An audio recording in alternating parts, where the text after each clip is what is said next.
Good evening, Littleton, and welcome to the Select Board meeting for Monday, October 5th, 2020.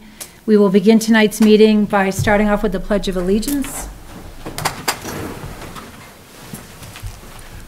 Pledge allegiance to the flag of the United States of America and to the republic for which it stands, one nation, under God, indivisible, with liberty and justice for all.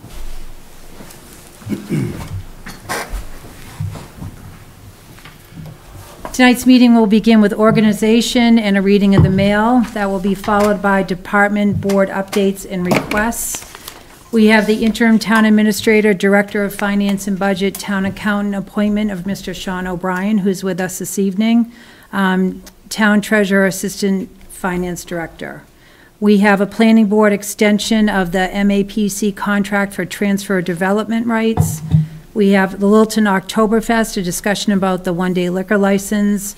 We're going to have a sewer working group update. That will be followed by public input and members updates. That will be followed by, at 6:45 p.m., the select board discussion on our goals, our review, the 2020 holiday schedule, and a discussion of select board policy on unemployment benefits. At 7:20, we will have an update from the town administrator, an update on reopening town offices and programs, and general updates. At 7:30, we have a public hearings on road layout for Field Lane, Cooper Farm Lane, and Vint Lane as shown on plans entitled Roadway, As-Built Plan, Cooper Farm Estates, Littleton, Mass., prepared by M&M Realty Trust, by Markey and Rubin, Civil Engineering, dated October 10th, 2019, and revised August 20th, 2020, Plan AB consisting of 9 sheets. That includes Chestnut Lane as shown on a plan entitled Street Acceptance Plan, Littleton, Massachusetts, prepared by Colby Field, Fujisharm and Dillis Civil Design Group, Inc., dated August 18th, 2020, Plan Sheet 1 of 1. Balsam Lane, Fraser Street, Spruce Street, Fair Lane, Cedar Street Way, Douglas Street, STA 6+002 to end, and Cypress Lane is shown on plans entitled Street Acceptance Plan in Littleton, Massachusetts, prepared for Durkee Farm Builders, Inc. by Hancock Associates, dated August 20th, 2020, Plan AB consisting of 12 sheets. And finally, Edward Drive is shown on a plan entitled Street Acceptance Plan, Bennett Orchard, Edward Drive, Littleton, Massachusetts, prepared by Deca Corp. for Meisner Brem Corp., dated July 17th, 2020, sheet 1 of 1. And following that public hearing, we will have a review of the meeting minutes for the board from September 8th, 14th, and 28th, 2020, and then the meeting will adjourn. So if we could begin, Mr. Layden, do we have any reading of the mail? No, we do not have any for this week.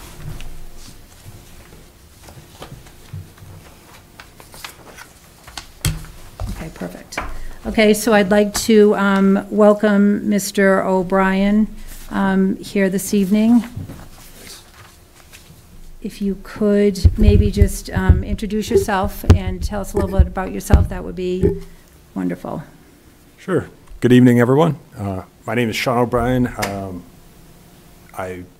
Just to give you a little bit of background about myself, I live in Hopkinton, Massachusetts, so a little bit south of here, with a wife and son who's 1.5 today. So it's a little bit about me personally. In terms of work experience, I've worked as the assistant finance director for the town of Natick for the last 3 years. And then prior to that, worked in the town of Concord for the finance department, working on budget and operational projects.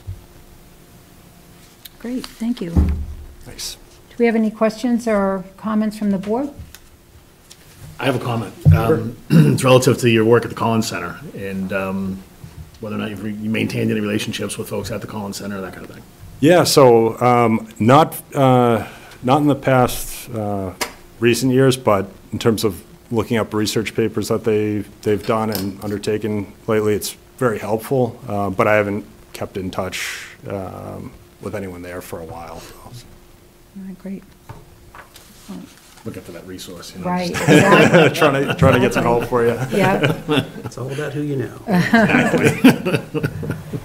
Mr. Glavy, did you have any questions or comments for Mr. O'Brien? Yeah, thank you, Madam Chair. Yeah, first a comment, I don't know if anyone else has heard from our former selectman colleague or colleague for those of us who have been around forever, anyways, Dan Sullivan, but he highly recommends Mr. O'Brien based on his work in Natick. Dan, I believe is on the FinCom there, is that right?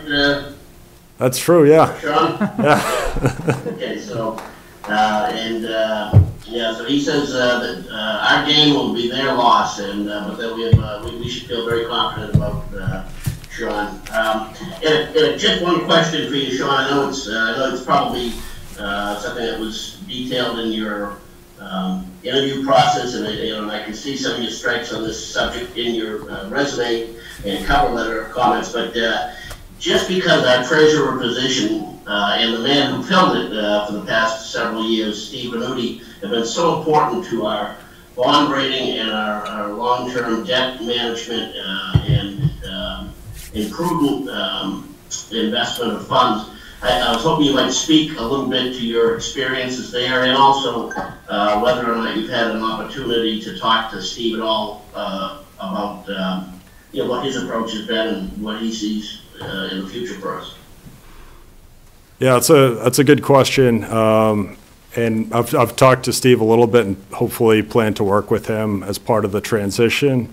I think part of maintaining a great bond rating is sort of a team effort and relying on sort of your coworkers and your financial policies.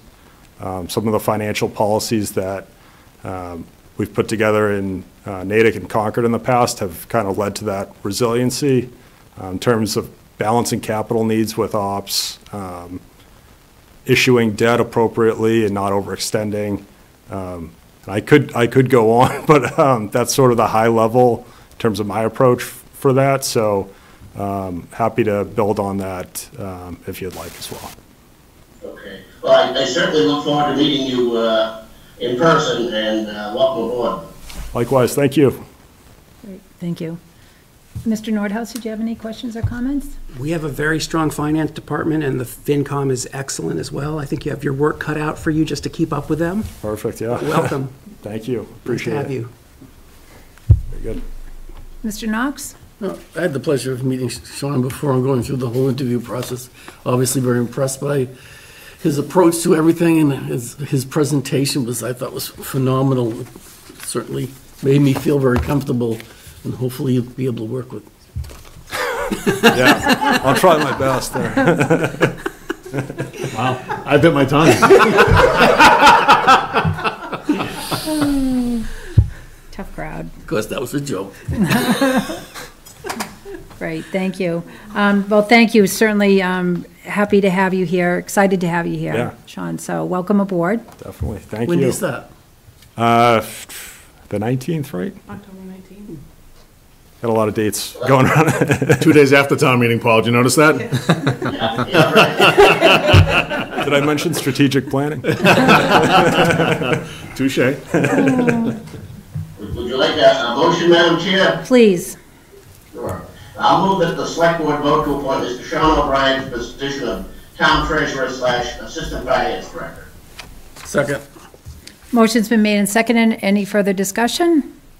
All those in favor, Mr. Glavy? Aye. Mr. Nordhaus? Yes? Mr. DeCoste? So the coast is aye. Mr. Knox? Aye. And Cindy Napoli is aye, and the motion is approved as written. Welcome aboard. Congratulations, Mr. O'Brien. Excellent. Happy to be here.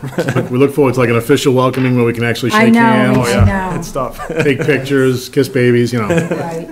Oh, of course, yeah. whatever it takes. You're gonna have to bring the babies, but I know.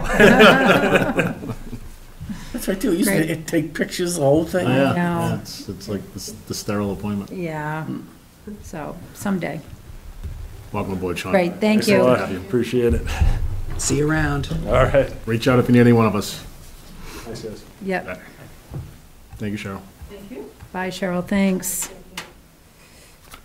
So next on the agenda, we have the Planning Board, an extension of the MAPC contract for transfer of development rights. Is Maren on the call, Mr. Layden? Let's see, I did not ask her attempt since it was rather straightforward. Oh, she is, okay. Great. I just wanted to talk to the board for a minute about this,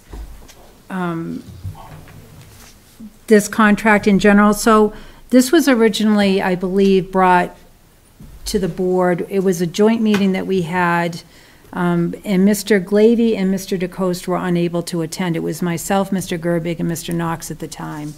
And we had the initial presentation about the transfer of development rights.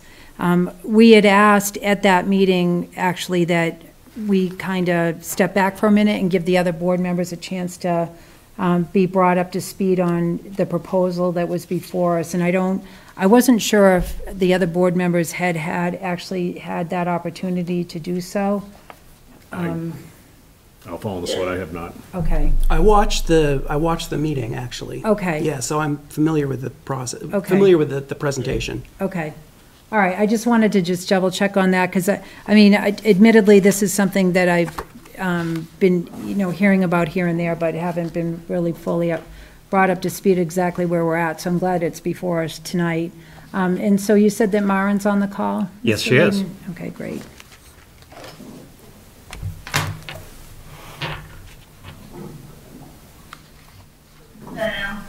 Hi, Maren. Good evening. So if I you, didn't know what questions you had. yeah, well, if you could just maybe just give us a summary of what's taken place so far and where we're at. I know that Mr. Portante on the planning board's been working a lot on this project with you. So if you could maybe just give us a quick update of where we're at and what exactly you're looking for from the board this evening, that would be great. Yep, absolutely. Thanks for the opportunity. My name's Maren Tupel. I'm the town planner for the town of Littleton. Been here just about forever now. The current contract with MAPC is for work on transfer of development rights. MAPC has drafted a bylaw to allow Littleton to use transfer of development rights. The bylaw is currently on track to go to town meeting in the spring of 2021. A lot of the work that MAPC did that went into this draft bylaw is the underlying calculations based on land value of both the sending areas and the potential receiving areas.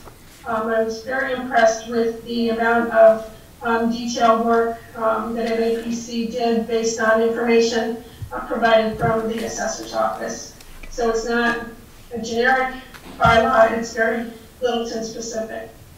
Well, it's very Littleton specific calculations. Okay. The work from here forward is to tweak the bylaw and to do outreach, to share with you, with Agricultural Commission, with town meeting voters, what TDR could do for us, and use feedback we get from that process to update the bylaw so it's ready for town meeting in the spring. Okay. Oh, and I should mention that the work is all being done under the EEA Planning Assistance Grant from the state. Okay. Okay, so the funding request here this evening is also paid for through the grant? The 11,270? 16,000. Or 16? Yeah. Yeah, The 16,000 is what's been spent to date by MAPC. right. Okay, and so there's a remaining work to be done? Correct. To be Okay. funded by the- And that's funded by the grant? Okay, all right. Are there any questions from members of the board about this? Maren, is there a quick, for instance, that you could give us to help paint a picture, not just for the slow members of the select board, but also for the public? Absolutely. The idea is, Littleton has decided there are a couple areas in town where we would like to see development, most notably near the commuter rail station. And we have the opportunity to funnel development there and set aside open space in other areas of town. And the tool that we would need to do this is transfer of development rights. So loosely for every additional apartment or for every additional apartment that you add, Housing unit. Add near the commuter rail station, you could set aside an acre of land, either farmland or forest land. And it's a market-driven process, so the town doesn't have to step in the middle of that. It's a negotiation between a landowner and a developer. I know I kind of went around in a circle on that, but the information today is posted to the planning board website. There is a TDR page where we have the current information on the study. So the pros for the town then are, we're able to focus development in the areas that we feel as though it is most suited, and avoid and maintain open spaces in the areas that we want to retain the bucolic Littleton. Correct. So what are the cons? I love doing this kind of work under grants, because the state really supports this type of program. Okay. All right. I'll call you tomorrow. Are there any other questions or comments from the board? Madam Chair, I'll just offer this, that I could merit some cover. She said she's been around forever. Well, I don't know, I must have been around close to forever, because she'll remember as I do that this, anytime you've had, how do you protect open space, top conversations with consultants, visitors, speakers for the past 30, go back at least 30 years. This topic is always tossed in there. It's kind of a win-win. I mean, if it's a tool you have and it's not, compulsory, then it's, it's just another option that the town has. And the more options you have, the more better chance you have of getting a good end result, I think. And I'm glad to see it finally coming into black and white. Great. Any other questions or comments from the board? I think we're ready for a motion, Mr. Chair. You're the chair. He's the clerk. Oh, clerk, I do that all the time. It's the age. It's the C. Mr. Clerk. Okay, I will move that the select board vote to approve the amendment to the contract for professional services between the Metropolitan Area Planning Council and the town of Littleton to extend the period of completion of work from October 30th, 2020 to February 28th, 2021, and to authorize the interim town administrator to sign the amended contract. I will note that, at least in the version I read, council is the wrong word, council, but I think we know what they meant. It's a sick. Okay. Six, exactly. Second. Must have gone to a Catholic school, Jack. Okay, motion's been made and seconded. Any further discussion? All those in favor, Mr. Knox? Aye. Mr. DeCoste? Aye. Mr. Nordhaus? Yes. Mr. Glavy? Yes. Cindy Napoli is yes. The motion is approved as written. Myron, thank you very much for your work on this. Thanks, Myron. Appreciate it. Thank you. Thank you, planning board. Thank you, Planning Board. I know that Mr. Portante's put a lot of work into this. Yeah, it's Hurry. given some examples of Acton and I think Falmouth. Yeah. Yep. Okay, so next on the agenda is Littleton Oktoberfest. We have a one-day liquor license request, and I know I see Alicia Day's on the call. I believe that there was members of the Board of Health that might also be on the call. Mr. Layton, I don't know if you can see Lisa Flanagan or Mr. Zeldin. I do see both of them. Okay, if you could bring them forward, that would be wonderful. And I know they had some questions about this. Judy's as ahead of well. me. She's already bringing them in. Okay.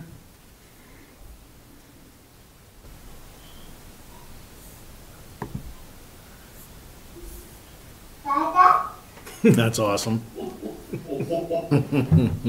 I second I it. assume that 10M was, yes, okay.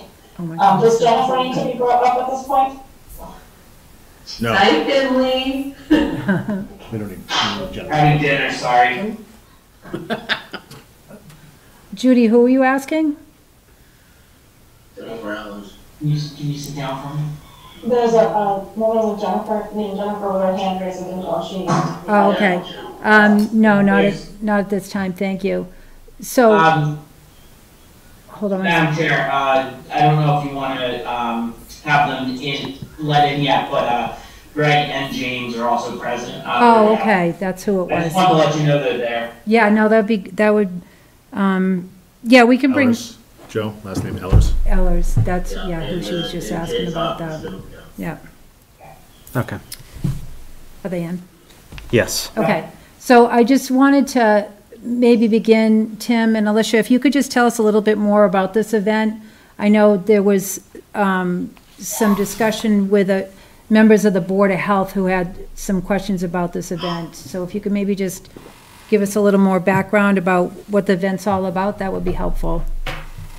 Yeah, so I was approached by Andrea from the Littleton Cafe and James probably about a month and a half ago, just kind of asking what we were going to be, if it was a possibility to do Oktoberfest again. And obviously, you know, with everything COVID related and in a COVID mindset, you know, we haven't done any festivals, we haven't done any of our normal townwide special events. So we kind of all sat down and brainstormed and came up with kind of an extremely pared back version of this. So what we're looking at doing is it would be no different than this year than if you went to like the sub shop and made a reservation and sat down and basically you could order food and there'll be a live band there. The hope was that we would, you know, put tables in the parking lot outside of the Littleton Cafe. You would reserve your table following all of the restaurant guidelines where you have to have a mask unless you're seated with your family group. The no tables larger than 10. The current legislation that's out effective today, I believe, is no more than 100 in outdoor public groups. So basically it would be, you would come, Andrew would supply the food, Sub Shop would supply the beer, we would have a live band there, and at the end of each seating time, everything would be basically sanitized, everything would be thrown out, tablecloths would be changed, tables and chairs would be sanitized, and then the next seating would take place. So that was the thought, if we are going to move forward with this year, of how to accomplish doing, you know, some sort of version of this. Okay. All right, thank you for that information. I'm going to ask Lisa and Mr. Zeldin if they have any questions now that they've heard a little bit more about the event.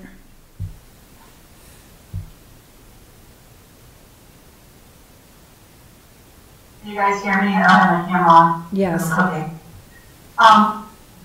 Personally, first of all, we just saw this afternoon, like the Board of Health saw an email from Jim Dorefi about this, so this is the first, I just heard about it this afternoon. Personally, I think if we're trying to keep kids socially distanced and try and keep the numbers down, I don't see having a festival, even a small one with timed entry, is conducive to kind of that social distancing and keeping people safe, and especially adding alcohol into the mix. It just gives people a chance for risky behavior, and you know, the masks come down and the talking, face-to-face talking starts to happen, and I don't think it's a good idea for us to be doing this while we're trying to keep the numbers down, keep people safe. But that's my opinion. We have to talk to the board. Maybe Mike has more information too, or more thoughts. Madam Chairman? Yes. Hi, Mr. Zeldin. Michael Zeldin, 11 Loan Street. Obviously, speaking as a resident, not a member of the Board of Health. I believe that with the opening of schools and the incredible amount of effort and resources devoted to not just bringing young folks back to school, but also allowing parents to resume their employment, a process which just has started. As much as I like to see a party with or without alcohol, I think this is the most appropriate time, unfortunately, to run the experiment. We've been lucky so far. And the other piece is that unlike earlier in the year, or behind us, the situation with regard to the spread of the virus itself and thus the disease is changing in various parts of the state, including those communities nearby us. So I would like to suggest that the things that we can do to reduce the risk, and by the way, there's no way of knowing for sure if simply not having events like this prevent further, shall we say, infections, simply trying to reduce without harming the economy, or more importantly, the job prospects and the future of many of our residents. I would like to do what we can to advance mitigation efforts, and that includes not having events, whether or not, especially involving alcohol and food in which attract crowds. Also, I'd like to point out that regardless of how this is arranged, there is the issue of compliance, and this puts a further burden, in my view, on police and other law enforcement that have been delegated the unfortunate task of making sure that there is compliance. So taking the whole picture together, I would respectfully ask that the Board of Selectmen not approve moving forward with the license to serve liquor at this event, and we can move from there. Thank you for your attention. Okay, thank you, Mr. Zeldin. One other thing that I just wanted to mention to the board too is we received a memo today from Cheryl Herrick-Stella regarding insurance for town-related events due to the pandemic and what that impact could have on the town financially if there was a claim that had been filed. I don't know if you all had a chance to read that memo, or if anyone had any questions. I think, is Cheryl still on the call? She is still available through Zoom. And for members here, I do have a hard copy for you of that memo. It was emailed earlier this afternoon. Okay. All right.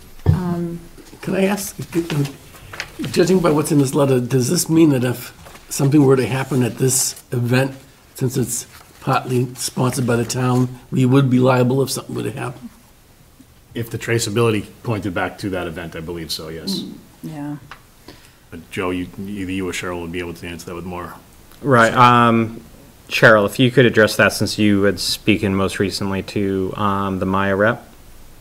Sure. Yeah, so if they could trace it back to that event, then there is the potential that we could be held liable if they could prove or try and prove that they contracted coronavirus at that event. So, and also just to add on to that, if anyone did claim that they contracted COVID-19 at a town event, the deductible, any expense that's associated with us examining and even challenging a claim would then fall under a deductible, so that we would be responsible even if we were found not to be at fault. So it would be that's one of the challenges for, and later on when we talk about reopening programs in general, that's going to be one of the challenges that we're going to have to discuss as far as what is that potential risk and the potential cumulative liability, as far as Maya did indicate that each person would be a separate claim. Okay. Thank you. I just wanted to make sure that the board was fully aware of that. I don't know what the board's thoughts or feelings are on this event. Personally, I feel one of the things that we still need to discuss is Halloween in itself and how we're going to manage that. I know that there's been some discussion. The Board of Health, I think, is planning on addressing that next week at their meeting. I know other communities are going forward with trick-or-treating for the kids in a controlled kind of a organized fashion. And, you know, in some respects, we had recently a high school party that was broken up because there was too many kids together. I just feel, you know, with this event in itself, and this is my personal feeling, I don't know how the board feels in general, a little hypocritical that we're, as adults, going to hold an event like this during the pandemic, yet we're telling our high school students that they can't get together and congregate and socialize. We're telling our children that they can't have a Halloween party. And I know it's being likened to going out to dinner and having reserved seatings and whatnot, but I just feel with it being Oktoberfest with a band, there's more chance for social interaction that could take place, and then we have the liability piece on top of it. That's just my personal feeling about it. I just, you know, certainly want to hear from other members of the board. I don't disagree with you, but I feel as though when it was a town-sponsored event, that I think that's where my reservation comes from. If people choose to go to Walmart or they choose to go to one of the restaurants in town, and you know, that's a risk that they're taking. They know the risks. They're going to, you know, evaluate whether or not me wearing a mask to my table and being able to take the mask off to socialize and have cocktails or food, whatever. That's their calculated risk. We have no liability in that. Once we are quote unquote sponsoring the event, now we're complicit. You know, we're potentially on the hook. One of the questions that this raises for me is town meeting. Is this an event that someone pays to attend? Or, I don't know, Cheryl might be able to answer that as well, but what is our exposure for that type of event where we're inviting people to come and participate in town meeting? Right. Versus something that people choose to pay money for to... Right. So there is no difference? Go ahead, Cheryl. Can I speak to that? Sorry. Oh, I wanted to hear from Cheryl to that. Oh, who's that, Alicia? Yeah. Yep. Oh. Did Cheryl have a response to Chuck's question, though? Yes, so Chuck, there is no distinction between the two events. There's what? No difference. There's no difference? No. No difference, no distinction, no difference. Okay, so we as a town have some exposure. If people are exposed or can prove the traceability that they can contract at town COVID meeting. at Right. town meeting, okay. Right, yeah, right. It's a different ballgame, though. A totally different ballgame, I agree with you, yeah, but, Yeah. I mean, we need to conduct business, and Well, that's, we need to maintain. I have a quick question for Lisa Flanagan and Mike Zeldin. Did I hear correctly that you found out about this today? Because that would have me concerned, too. I would have thought that this would have been one of the first boards that would have heard about this would have been the Board of Health, so to get their approval. Right, Joe, I got an email from Jim Goretti regarding it today. So that's the first I've heard of it. The other question I had is, who is it benefiting? Is it for Littleton Cafe, or I heard it was for a school, for the school? Is this a fundraiser? I didn't hear anything about a fundraiser. yeah, I don't know. PRCE is a Tim or Alicia, do you Enterprise. have a response to that? Yeah, can we speak to that, please? Sure. Okay, so I just wanted to clear up a few things. First, that this is a ticketed event, so if people are choosing to come to this event, they do have to pay for a seat in advance. It's a reservation. Second, we worked with town council to create a waiver, which we've been using for our programs up to this point as well, and it clearly has a clause in there about COVID. So, you know, that's something that we're requiring for our programs at this time. So the same would be for this event as well. And the way that we're trying to work this event is that, you know, we want to support our local businesses. And, you know, Andrea and Greg at the Sub Shop are local businesses that have been in the town for quite a long time. We want to support them, as most businesses locally are struggling at this time. And so essentially we're offering help to get this event up and running that is very, very similar to outdoor seating. There's not much difference. And there would be a donation that would come back to Parks and Rec in the end. But that's, depends on how much money would actually be made from the event. So the schools are not involved in this process. Okay, thanks. Thanks, Alicia. So in the memo that we received from Cheryl. No, I know. Sorry. It's in the memo that we received from Cheryl. It states specifically in the memo that Maya opined that their review of the waiver, it's their opinion that it does not remove or mitigate any liability on behalf of the town. And the fact that it benefits, absolutely, all of us, I think, see Greg and Andrea as good corporate citizens, and we certainly want their businesses to thrive and to prosper.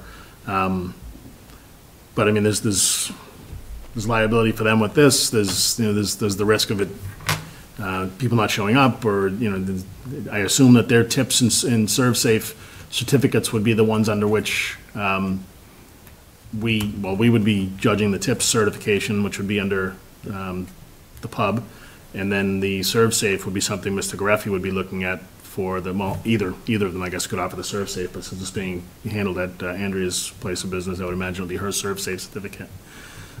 As far as the Board of Health is concerned, certainly we want people to support small businesses, and that's I think something we've all been focused on during these times. I just think it's too soon. Right. Actually, I don't know if Mr. Glavy has any thoughts either, but. If you're inviting Madam Chair, pretty much parallel other concerns raised on this call, I certainly wouldn't feel comfortable going forward with concerns raised by Board of Health members, and again, to underscore that the Board of Health really should have been consulted before this was even considered. We didn't find out, I didn't find out until it appeared in our packet, on my doorstep on Friday, or when we saw it in our the agenda, I guess the day before. So just given the timing, the town of Littleton, I think on the state maps, just uptick from gray to yellow in the state's COVID chart.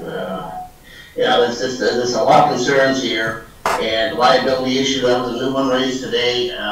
Just the timing, this is like a week from Saturday, and a lot to chew over here. I really not support doing this. The city of New York canceled their Oktoberfest, and yet we're going to consider doing one. I don't think that's the wisest message to be sending. But I would like to say, on a more positive note, we really haven't discussed this yet, but I've heard it in the community in certain business places. Perhaps there is something we can do, because I think we're all very sympathetic to the businesses potentially involved, and very much appreciate when the sentiments coming from the Park and Rec Department, what they would like to try to do here. Maybe there's something we can do, and I'll do a little research myself to see if it's been done in other towns, to rebate or prorate some portion of the licenses that restaurants have been, or other license holders have paid to the town, that haven't really been able to fully use them in the time since the COVID has been affecting us all. But that's a topic for another day. But I'd like to give out a ray of hope that would like to find some way to prudently be helpful. But right now, I don't think this is it. Okay. Thank you, Mr. Glavy. Mr. Nordhaus, did you have any comments? I was going to, Mr. Glavy talked about the yellow, that we're in yellow now. I think I've been seeing some concerns from residents about Castle in the Trees and people not being masked there. I'm afraid that we're sliding down the slope into a lack of caution that complacency. Yeah, it's gonna end up costing us. It's gonna make things more serious, and it's gonna make the pandemic last longer. I'm very sympathetic to Parks and Rec and the businesses. I can't imagine what it would be like to own a restaurant at this time. Mm-hmm. But I also think that your point about if we're telling the seniors, the high school students not to gather, it doesn't send a great message that we're going to encourage people to come and drink alcohol in close proximity to each other. Mm-hmm. I think that this is organized as well as it possibly could be. and I still am a little uncomfortable with it. Yep. Thank you. I'm curious, though, if this was not a town-sponsored event, if a private citizen or a private business came forward with this, we would still have to approve the liquor license, unless they were doing it inside their own premise, unless it wasn't an expansion of their normal premises? I'm just curious where the line is drawn here for the... Yeah, there's another point too, Matthew, I was gonna mention this, but, since you're touching on that subject, the applicant here is one of the businesses, and that's fine, but in my mind, that also triggers that if there's gonna be entertainment there, and there's no entertainment license associated with that business, they should probably be applying for an entertainment license as well, but that's getting picky even when the larger issues are at stake here. Right. Yep. Mr. Knox, did you have any comments or questions? To me, it's the Park and Rec and those two businesses are going out of their way to try to think of something that's going to be, that the town needs, the people need. You need to socialize and get out there. And under the circumstances, though, with everything that's already been said, it's probably not the time to do it. And I still go back to the thing, I would love to have the Board of Health have taken a vote on it, so we had their thing. That has me bothered too, but I want to thank the Park and Rec. They're always trying to think of things that can be done for our community. I did talk to Greg, not about this, but we just talked about business like 2 weeks ago, and then I found out how much of a reduction he has in his business. I know it hurts. The same thing with Andrea. So, I mean, we all have that feeling. Right. And we want to help them out. But under the circumstances right here, I don't think this is the time to do it. Right. I agree. Okay. So we do have a motion before us regarding the one-day liquor license. How would we proceed on this?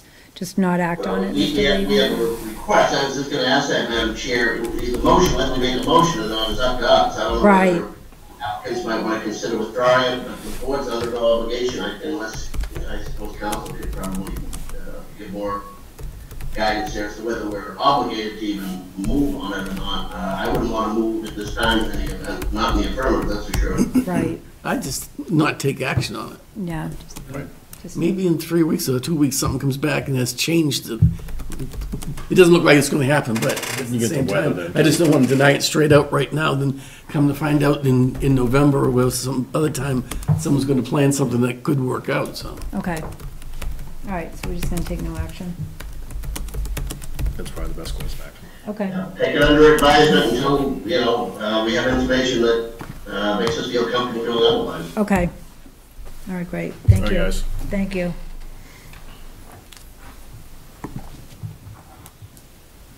Okay. It's too bad. When I first read about it, I thought it was great. I know. Well, it's just time. Like you said, timing's everything, and it's just not. Between that and the liability on the town side, it's. Under normal circumstances, it's a great event. Yeah. Oh, it was great last year. Third Thursdays, a lot of things that, our new normal is not including those things right now, Right. which stinks, but Yeah. it's probably where we're at right now. Right. Okay, so next on the agenda, we have a sewer working. Madam Chairwoman, Tim has his hand raised to say something. Oh, I'm sorry. Who does? Tim Mahowski. Oh, sorry. Sorry, Tim. No problem. You guys hear me? Yes. Sorry about that. We had a potty emergency. I just thank you guys for your time on this tonight. I did just want to point out, I know it was brought up a couple times to the fact that we hadn't consulted with Board of Health or as far as that was concerned. But I just did want to make the statement that it was on our COVID-19 working group. Kevin Baker was there from the Board of Health. I actually just had an email from him today, just discussing about getting on their agenda for this week if it was necessary. I don't know, I don't think Selectman Knox was able to come as a representative. So as far as a consult goes, we did set up that meeting. We also spoke with Mr.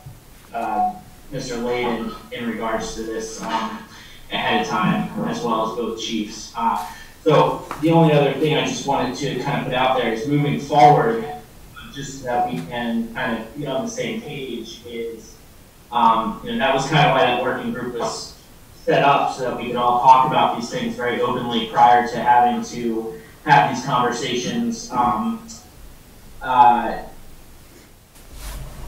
as try to streamline things and come up with whatever makes everybody feel the most comfortable. So just action items, what does the board request, because obviously you had mentioned trick-or-treating, which I know that Jeff had mentioned the other day, they're getting calls as well as we are, but we have to make a decision on our trunk-or-treat event very shortly, seeing it's a couple weeks away as well. So that was just kind of, I just wanted to follow up and just see what does the board want moving forward, especially with that. So Tim, I know that the Board of Health is planning to meet next week to discuss trick-or-treating. I know based on CDC guidelines and what other communities are doing, trunk-or-treat is not an option, but they have come up with guidelines about how to modify trick-or-treating in itself to make it more safe to the best of everybody's ability for the children. And I know that the Board of Health has something that they've put together that they will be discussing at their meeting next week in that regard. All right. Thank you, guys. Have a wonderful evening, and just let me know what you need from us. Okay. Thanks, Tim. Thank you. Thank you. Chair, and Lisa has something just. Sure. I was just going to touch base on that trunk or treat, that the CDC is not recommending that be done this year too. Okay. Thank you. Thanks, Lisa. So, and then just one last comment on that. One of the things that I had discussed with departments was some of these things, if we engage on a concept level, there was a lot of planning and work that was already sort of put into this. But as we're coming, especially into the holidays, there's some traditional things that we've done that right now we should probably be almost reimagining how that can happen and having those dialogues on a concept level to see what maybe some conflicts may be, what some thoughts are, especially given trends. We don't want to, we want to maintain sense of community, be creative, but it may require some additional time and communication in order to identify what could be possible rather than sort of going down the line and then all of a sudden hitting some sort of wall that then you have to bounce off of and come in and try something else. So we have talked, and tomorrow that'll be one of the things that we discuss as part of a department head meeting is just bring back programs. How can we get the feedback that we need from various boards to make sure that people are comfortable as we bring these things back? So. Okay. And to the board, I'm part of that working group, and I didn't know about the meeting on that Thursday. It's normally held on Tuesday, so Right. it must have been an email that I missed because I knew nothing about it. Right. Well, it's hard too when you're part of a working group like that and you're there as a representative of the board, but until you really speak to the whole board, it's hard to know, how anybody's going to feel about it, especially if we're supposed to, being asked to issue a license with respect to one of those events. So something definitely we'll have to work on going forward. Yeah, that's just to Tim's point, is that, how will he work to move that forward? Yeah. And I think the design of that is, just like Joe was just mentioning, is to spitball and say, what are some ideas, what can we do? Right. And then each of those boards goes back to the respective Right. boards and says, hey, this is something that's been bandied about. What would, this group or that group be comfortable with? How should we proceed? And, Right. it's just, timelines are tough right now. Everybody's trying to get everything done as quickly as possible, and, with things changing and phases changing and all that kind of stuff, I think it's difficult to try to, but this, it's almost like we're trying to shoehorn it in, which would be great if we could do it. And the timing, if we didn't trend in the wrong direction, this might be a different conversation tonight. And we might be thinking, it might be a worthwhile event to have, but I think that given where we're at right now and where we're trending, it's a little more caution is going to prove to be prudent, I think. Right, I agree. So next on the agenda, we have a sewer working group update. Madam Chair, I see that Dave Ketchum's on the call and from the Light Water Department, and I know he's prepared to speak to this, so Perfect. I'll prefer that. Absolutely. Thanks, Paul, and thanks for having me, everyone. I'll try and keep this brief. So the sewer working group, we're still meeting weekly. We're pushing CD and Smith to complete the needs assessment. There's only 3 sections that remain. We're hoping to have this wrapped up before town meeting, just to have as much information going into town meeting as possible. Some good news, last Thursday, the 1st, House Bill 4865 was enacted in the House and Senate and laid before the governor. So that's going to move forward. I think it's got 10 days from the 1st now to be signed by the governor. So hopefully that's wrapped up before town meeting as well. And then just one final announcement that LELWD is hosting a sewer public forum on Zoom next Wednesday, October 14th at 7 p.m. And we're going to be further updating the residents on the sewer project and then getting into further detail on the upgrades at the discharge site that we're proposing for town meeting.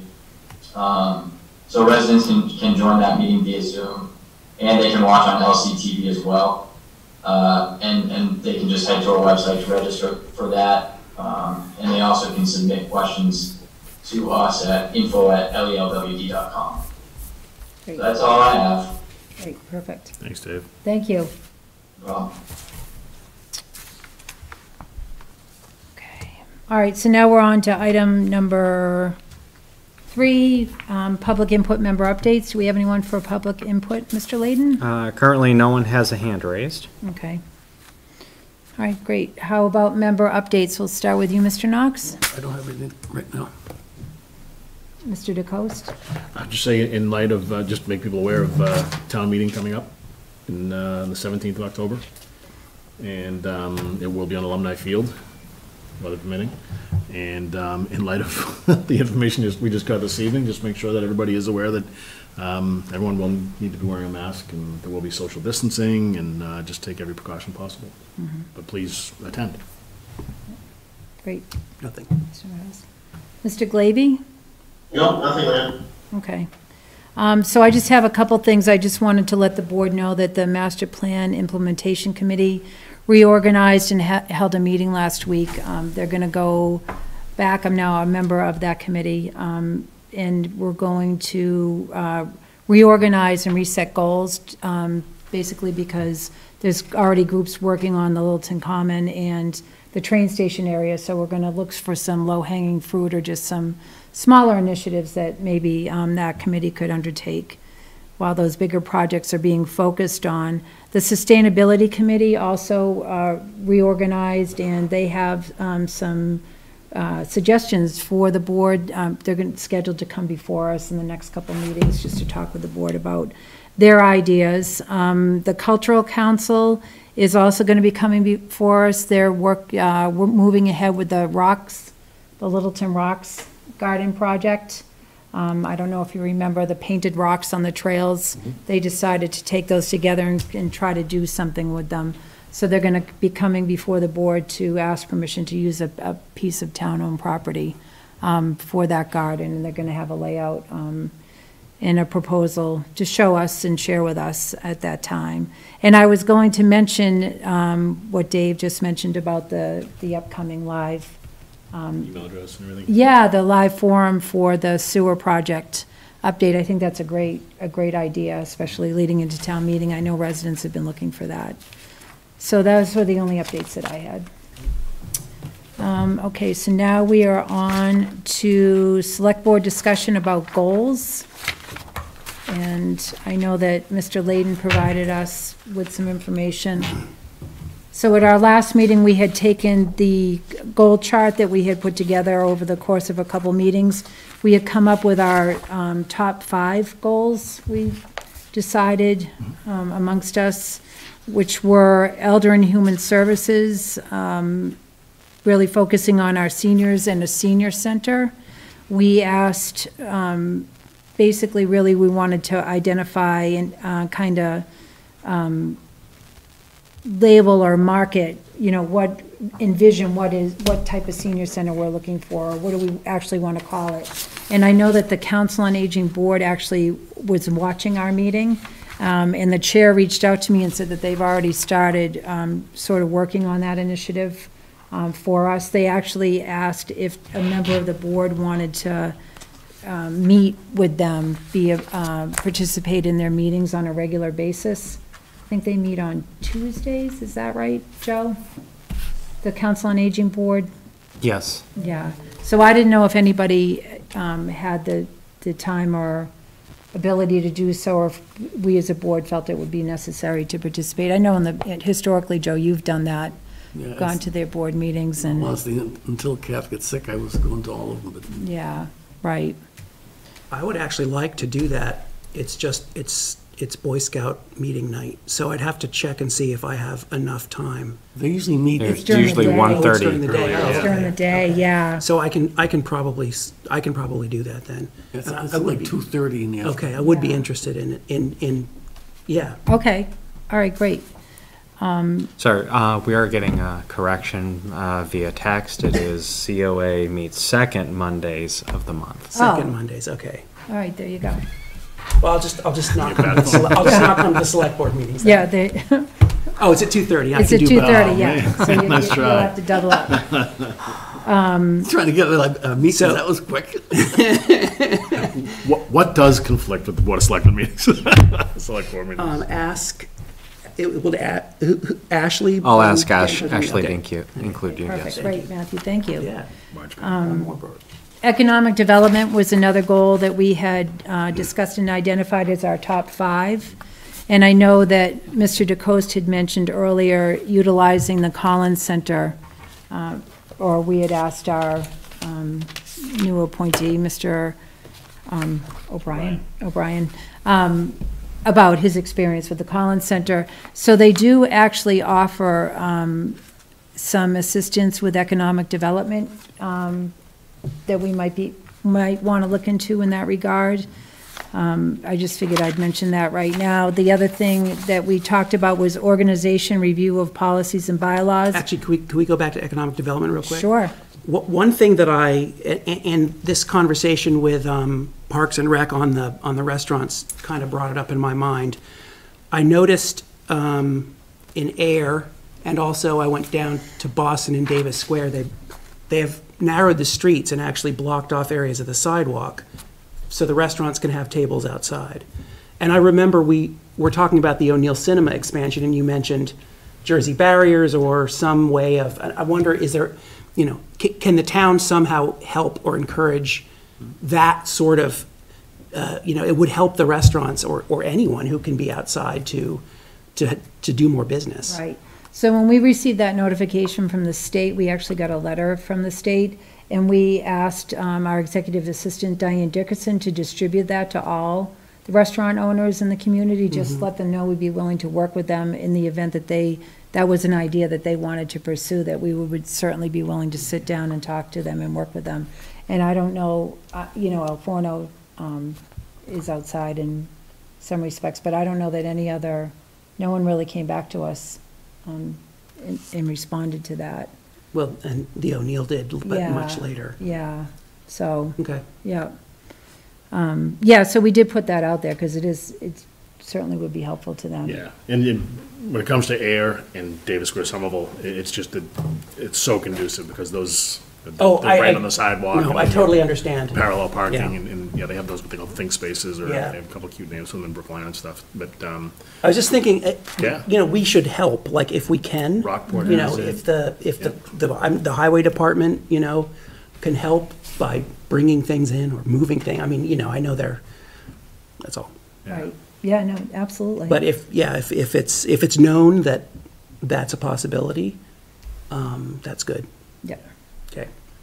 I would say that if we had something like, if we had a restaurant, for instance, on Stevens Street, that might be a good place, Very maybe that good parking idea. lot. Yeah, Or, right? just none of the locations that we have right now, I think, really lend themselves to setting something like that up. Yeah. Right. I love the thought, though. It's really cool when like you said, Air.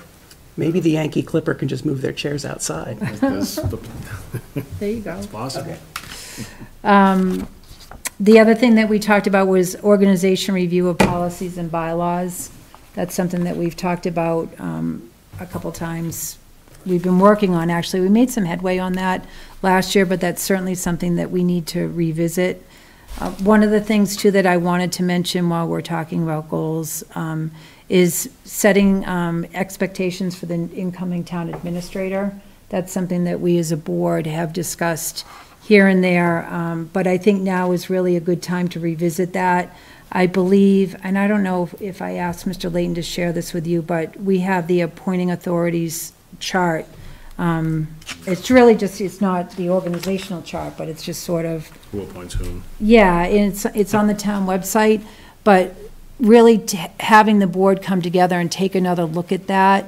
I know historically in the past, we sort of shifted focus. There was a town government study that was done a number of years ago, and we really shifted the direction of responsibility from the board more towards the town administrator side. But I think in light of, some recent events and what's transpired over the past couple of years, that it might be a good opportunity for the board to really revisit the changes that we made a few years ago through the town government study. And I know, Joe, you worked a lot on that when that was developed, but maybe seeing if there's anything that we really want to change.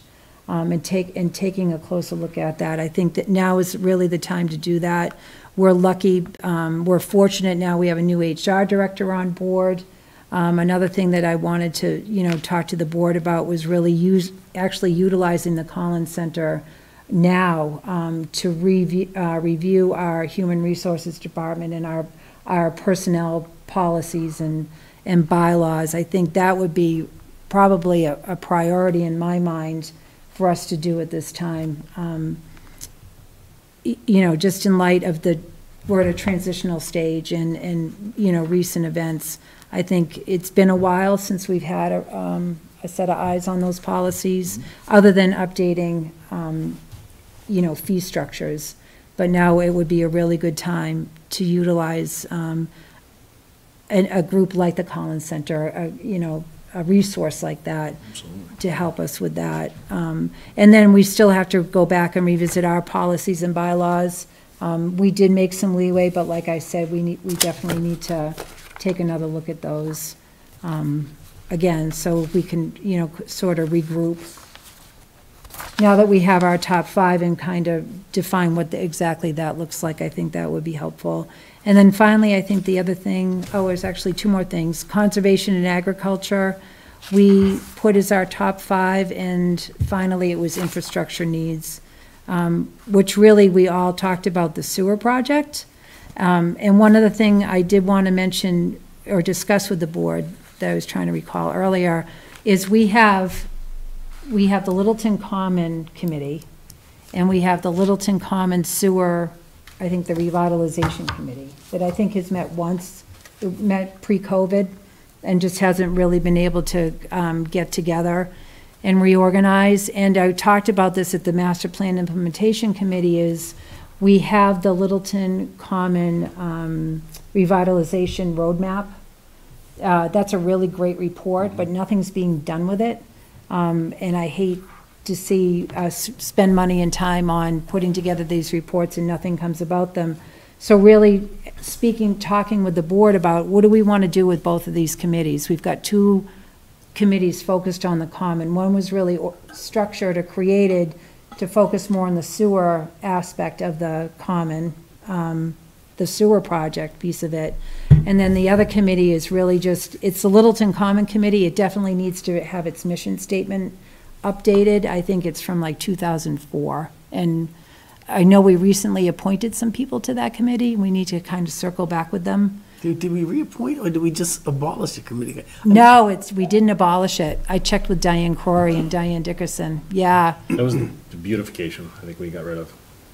I just know back in 2004, in that time span, it was set up, and I still remember that committee only meeting like once or twice. Yeah. And that was it. And some people had a different feeling of what it was all about. Some people on the committee thought they were there for the beautification of the common, and the real thought back in 2004 was beyond the beautification, there's other parts of the common that should be studied. And it's pretty much dropped, so. Yeah. If it's still there, then we should Yeah. Madam Chair, if I'd like to just add in, I'm not certain when it was created initially, the Common Committee, but it might have even predated the end of the master plan process. And, you know, once the master plan was adopted and the revitalization of the master plan implementation committee was created, really the common area is so central to the master plan that I would think that that's the entity that ought to be driving discussion on that. If we didn't, you know, scrap any ancillary committee that was specific to that mission, that we probably ought to, and just, you know, make sure everybody knows that the master plan implementation committee is the vehicle for that. As far as the sewer goes, if there's something other than the sewer working group that exists, it doesn't need to. The sewer working group is you know, has both citizens, selectmen, Light and Water Commission attendees, members, working with the engineers, and, you know, that's performing a function, as you can get from David Ketchen's update earlier today, but just, you know, my thoughts on both of those. Okay. So, Mr. DeCosta, I think you're on the sewer.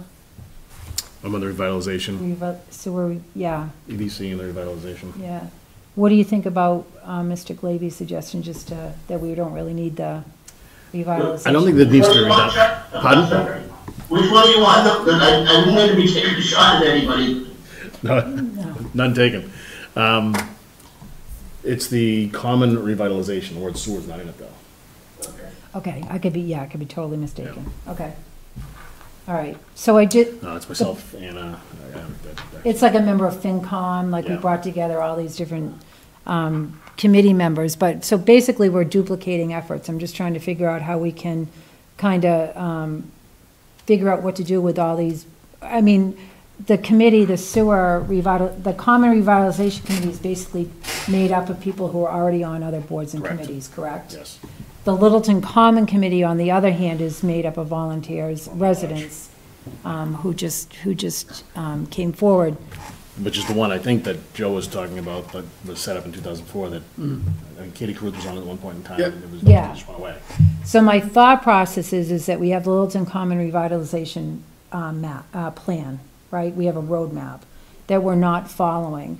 And I talked to MPIC about this, and I said, well, we could either bring in the people that volunteered for the Common Committee onto master plan, but then the committees get too big and you have trouble getting a quorum and whatnot.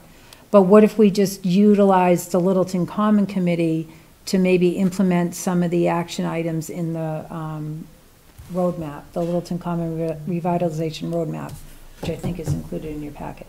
Yeah, so the roadmap is, I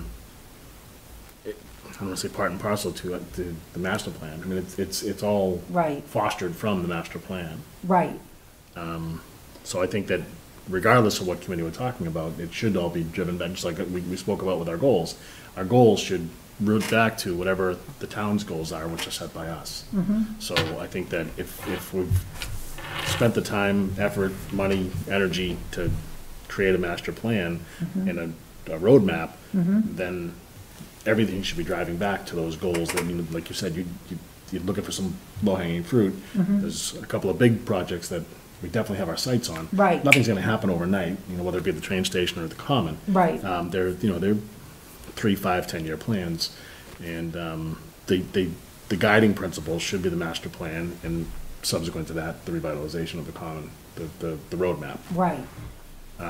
So I think regardless of what committee we agree that we still have, or one of us belongs to, it all has to drive back to what the ultimate goals are. What are we looking to do? We're looking to revitalize the Common. Whatever we call it, we call it.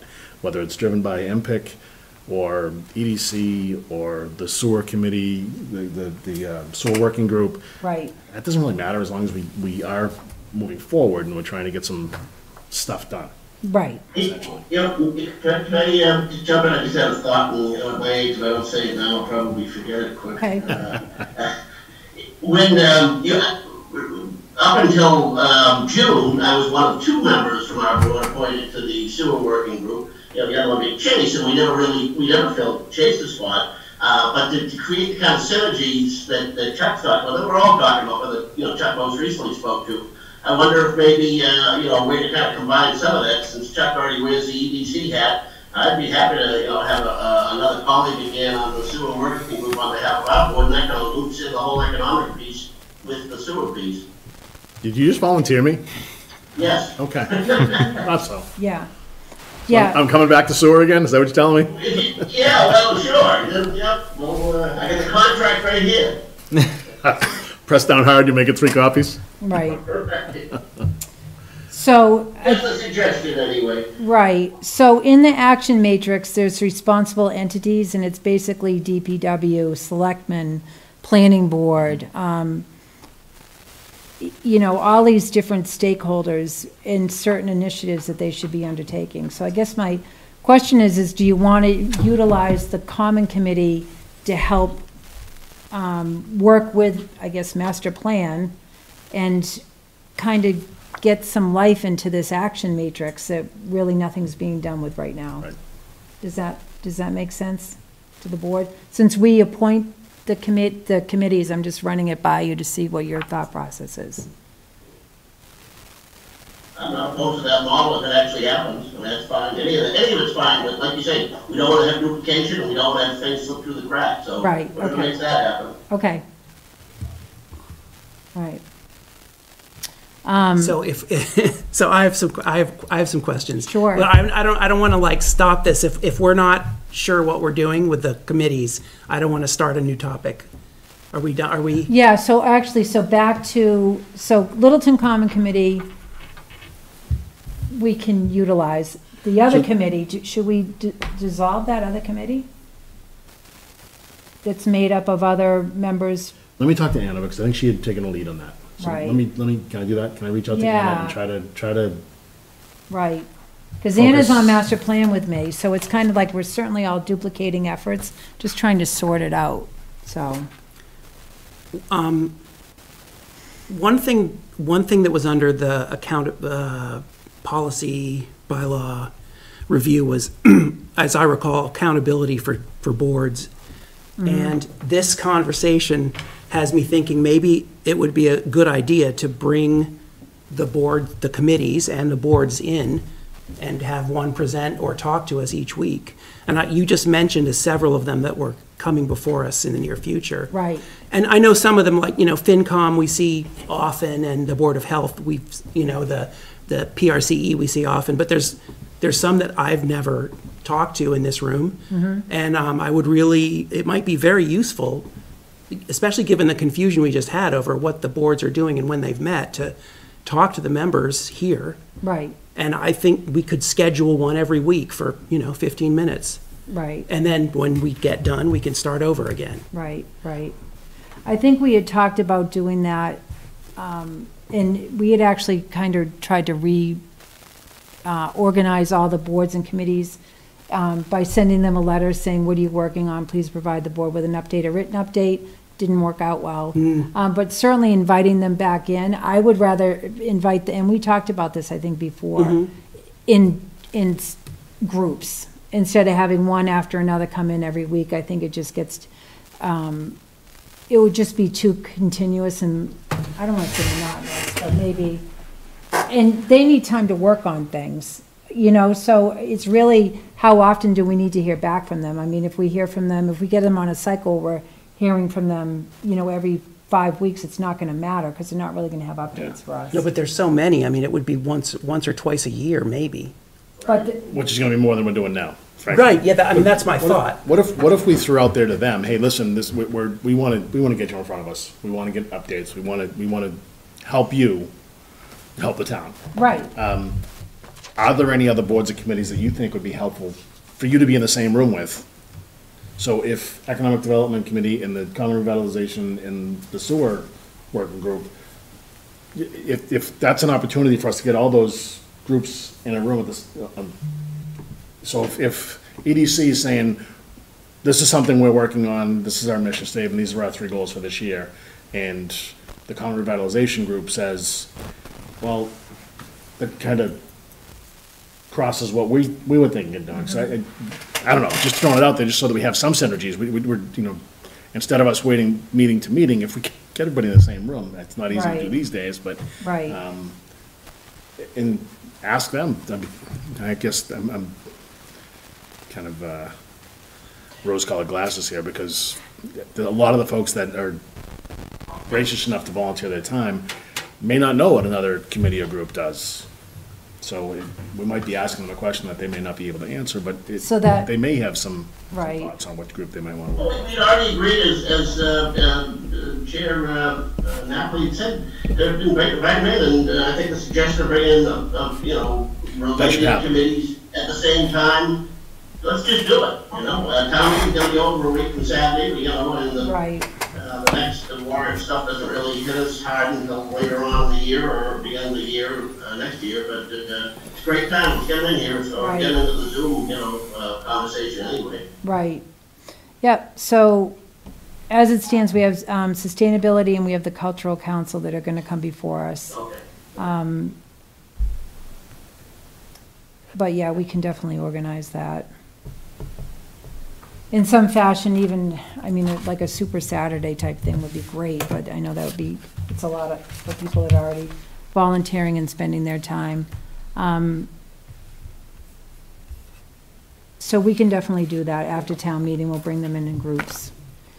Okay. All right. Actually, can I ask another? Does anyone like the idea of appointing Chuck to join me on the school board? Well, I think we should find out what's going to happen with that other committee first, though. Fair enough. In Paul's defense, there were two people on that, and I'm okay with doing it. Prior to Chase coming on board, I was the second member. We actually have had a vacancy for a few months on that. Right. Yeah, let's do that. Yeah, let's wrap that up, and then this is prompting me to ask something else. Okay, so do we need to do a motion? If I'm getting, If the board's comfortable with that, I'm happy to make the motion, of course you are. and if he's willing. Madam Chair, I make a motion that the board appoint Selectman Chuck DeCoste to fill the vacant spot on the sewer working group. Second. Thanks, Matthew. You're welcome. Motion's been made and seconded. Any further discussion? All those in favor, Mr. Knox? Aye. Mr. Nordhaus? Yes. Mr. Glavy? Yes. Mr. DeCoste? And Cindy Napoli is yes. Congratulations, Chuck. Thank you so much. Now I have to go see the clerk? You do. You have to go get sworn in. One thing I was going to ask about Littleton Station, do we want to appoint an alternate to that? I appreciate that. Yeah. I spoke with Mark Montanari the other day about another matter. Okay. And I'm actually meeting with him tomorrow night just to find out what lifting is going to be involved. Okay. We're going to catch up. Okay. That group did get together and met in this room and did, similar to like the master plan, just to kind of spitball, put some stuff on the wall. Right. And say, all right, what is it that we want to get done? Because I think if you begin with the end in mind and say, okay, what could this be?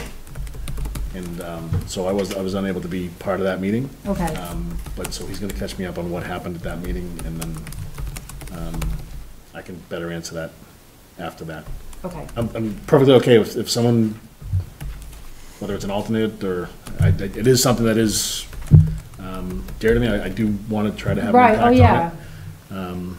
Which is why I reached out and asked him about that as well. Okay. So All right. I appreciate bringing it up. Okay. Keep me accountable. And then I have another one before Sure. we move on. So the, are we going to talk about the list of bylaws and policies that were suggested edits to tonight? No, I actually just circulated that because I'm not sure that you even were familiar with No, those. it wasn't. And And I it's, have a lot of questions about like that process in general. yeah, so, all right, so let me back up for a second. So, Which sounded like volunteering. Oh, The geez. policy review. actually, I thought about you on this. I don't, to be actually, I honest kind of with you. would like to do that, but I, It is, if someone does take responsibility for it, it is a lot easier for all of us, frankly. yeah. Especially you, new set of eyes coming in, when you're kind of operating under a It's certain really premise. just trying to organize it, so the way it's literally structured right now, it's very confusing, the way they're all kind of lumped together or categorized. If you break them out and separate them out, it's really it's a lot simpler to digest and look at. So one of the things that is in the packet, it's titled Board of Selectmen Regulations and Procedures Review. These are all things that we talked about as a board, since I got on the board.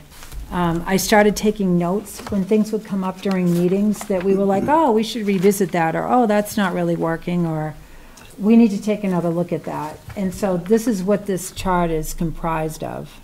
Is that what's in the packet tonight? Yeah. Okay. Joe, is that something that you came across after Nina left? Because we did ask for that. Yeah. Last year, we did ask Nina to, as we brought these up, hey, can you make note of that? Is there a list compiled somewhere that has, no. I'm not aware there was a running list of items that I can check to see if there Right. was any there. But Okay. This is a pretty good list. It's definitely a good starting point for us. But yeah, so I I, appreciate you doing that. It And just is was that- something that we asked somebody else to. Is that just the select board policies, or is that the town code and the select it's board? anything that we ever Okay. talked about in the Bylaws that board come up meeting. and like, you know what, It that can needs be to be looked at. anything. We were like, oh, yeah, we need to take another look at that. Redundancies. I think this is like right up my alley. The other thing that I realize happens is that E-code doesn't match what got passed in the warrant in some cases. Right. Which is another big problem. Do you know what the process for updating the E-code is after a warrant article goes? the language, the certified vote, and the certified language from the town clerk goes directly to general code for them to codify in the town code. Okay. So there shouldn't be any changes. We found one It- recently, and it was important. Anyway, so yeah. So this is something that we can definitely need to circle back on. And we've got the further review, because basically what we do is we asked the town employees a couple years ago to take a look at them, and that's one of the other documents that's in here. It's all of their comments. Okay. But after we met last year, we met at the fire station and we went through these and we did make some progress. I just need to circle back and find out when I broke it out into 3 different categories, it was a lot easier to look at and maybe approach it from that angle Okay. going forward. I know Paul and I had worked on this in the past and we had worked on it together as a board, so, what I was gonna ask tonight is if the board wanted to take the top 5 goals, because we had talked about kind of trying to come up with something identifiable and measurable that we could achieve as a board for each one of these initiatives, and maybe just take a look at these and kind of come up with ideas on what we wanted to tackle first, or if we want to pair off, like I would certainly, be happy to partner with you on the policies piece. Yeah. Matthew or whatnot, and then come back and share our ideas, or how did the board want to approach at least the top 5? Well, for tonight's purposes, Madam Chair, I think we will have made good progress if we just kind of vote to endorse that as being the objectives here, and then sink into the details, as you Right. described. And if Matthew wants to be involved, that's, I second everybody, as far as policies back, my eyes are tired, so someone else's eyes want to take a look at it. Chuck's been down there, Ron, I know you have. That process, if we get it done right, is gonna take a long time, because there's a ton of material to go through. Yeah. And we can take 1 or 2 approaches, just let it ride, and and act like it doesn't matter, or treat it seriously, and take whacks at it until it's updated and in compliance, and in a state that everything jives and is current and everybody understands it's in use. And I think it's worth the effort, but it is an effort. Okay, It truly is. Darrell Baker undertook policy for the school committee when I was on school committee, and up until he didn't run again this year, and he really cleaned up the policies for the school committee. And yeah, If somebody is paying attention to it, and Darrell did it in bites, and I would definitely recommend Okay. reach out to Darrell. And he definitely was very systematic Yeah. about it. And No, that's the way to do it. Reached out to the MASC, which is the Massachusetts Association of School Committees. But, there's MMA. There's different resources that you can double check our policies against. So that can be definitely the action item for that high level goal. right. Okay.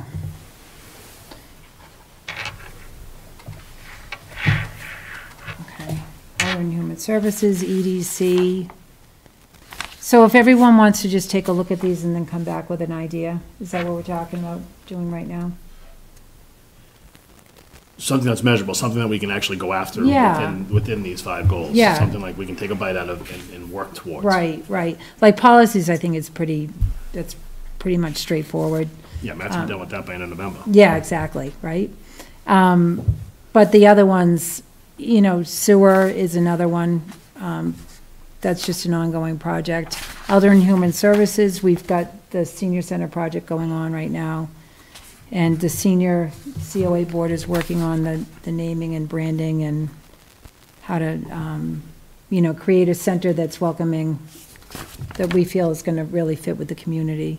And then just back to economic development, I mean, that's your wheelhouse, Chuck. You've been on the EDC. I know Yeah. Paul had been on it too in the past, so I don't know if you want to take time and take a look at that and. Yeah, I'll work with the rest of the group, and Caroline's the chair. So Yeah. I'll definitely make that a collaborative effort and work towards some of the things that we've discussed and see, okay, what are we going to bite off? What do we truly want to get done? Okay.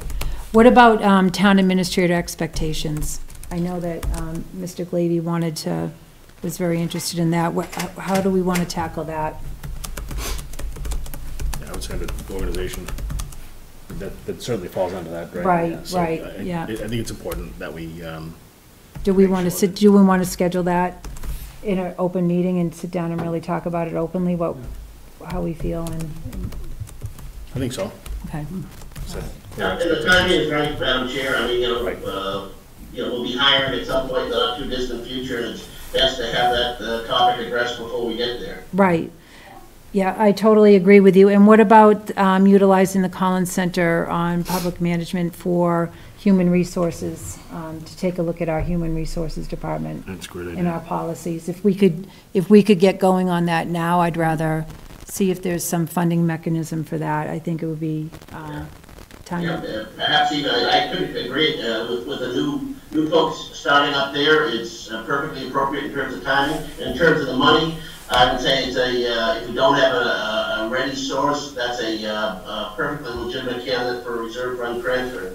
I don't know if Cheryl's still on the call or not, whether she thinks that's correct, but that shouldn't be that shouldn't prevent us from doing it. Okay.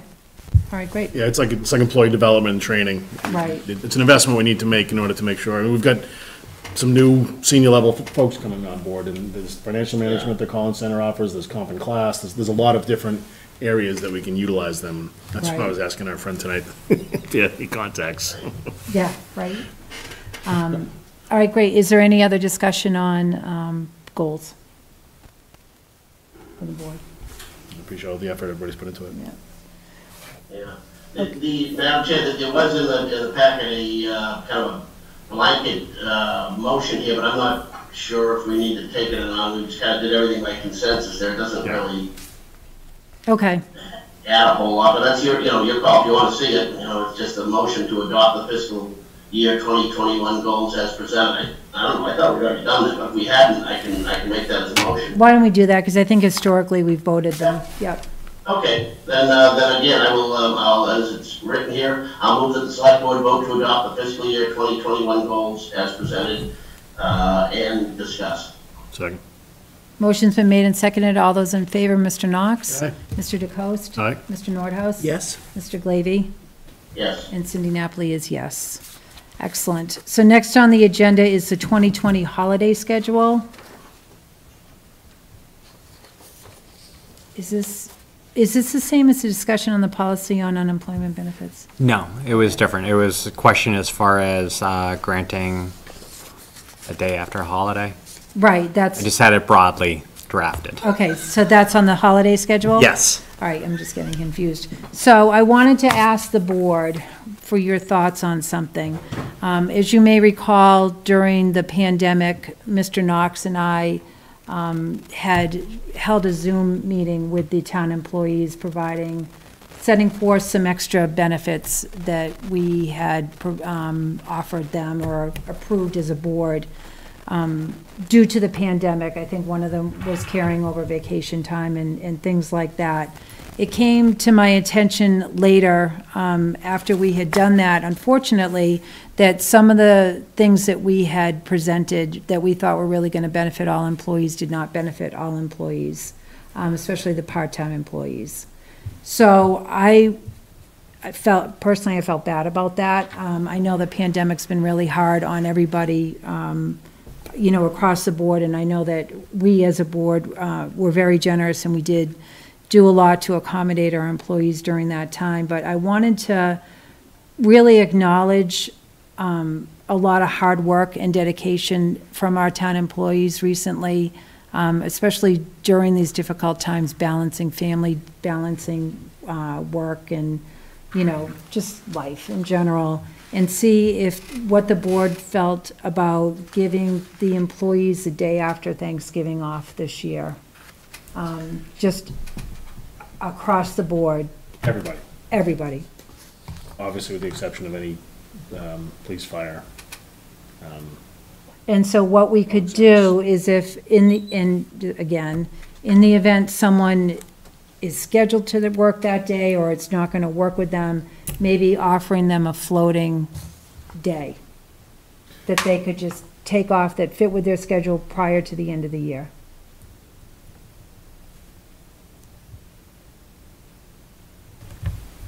We've done versions of that in the, I don't know how recently, at least once or twice in the past, and I support the logic behind it, I support doing it.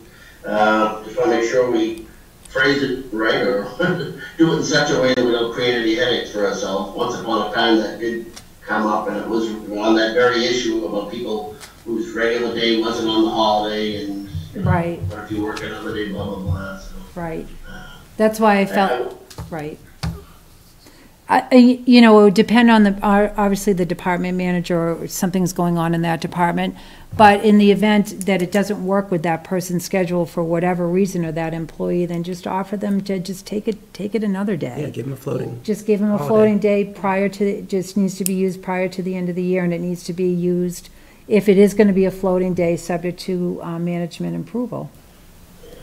Well, I'm happy to support that. I think further we have Joe, Bridget, council, whoever needs to take a look at that, we vote the correct language, and we don't, trigger something that we hadn't intended, and perhaps vote it formally next week. Okay. Yeah, I want to make sure that we're not.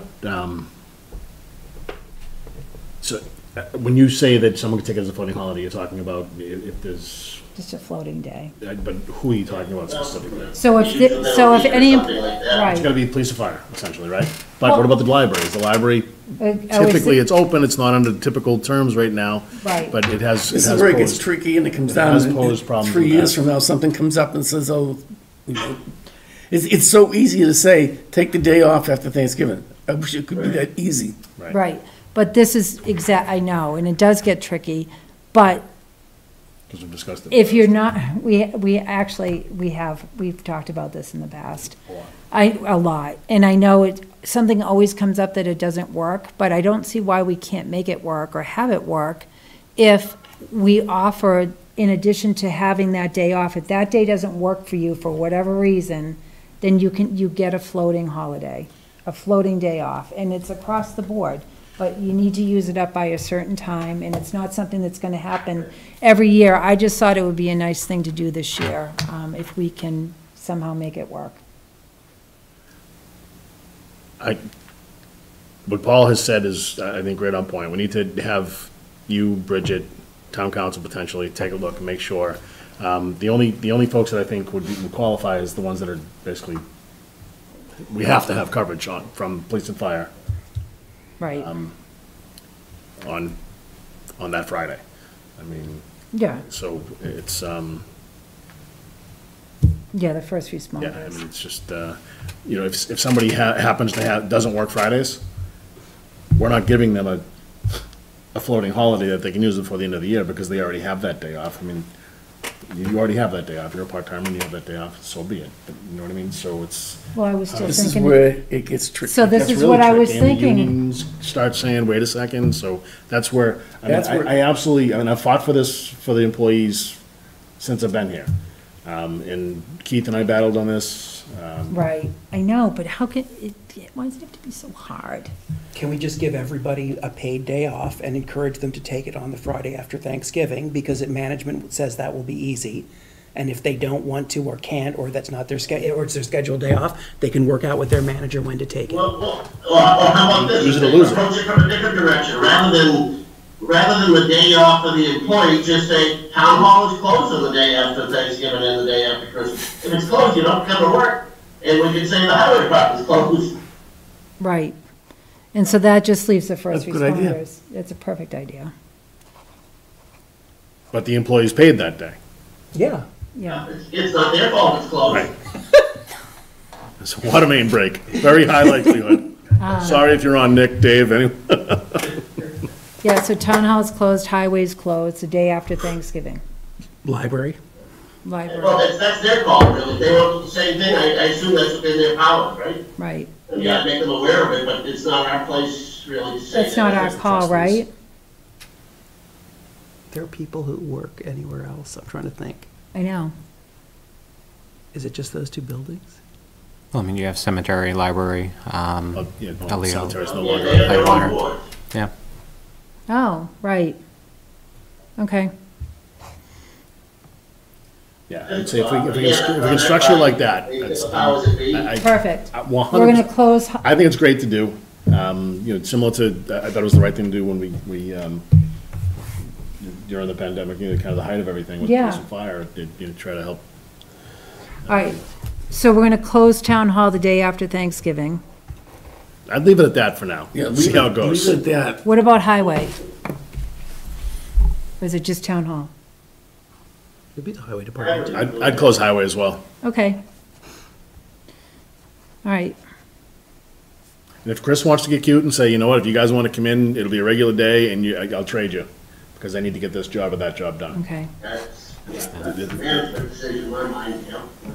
And like, understand, Chris had texted that the transfer station is also closed on Fridays, so. Ah, okay. Okay. Stay out of it, started.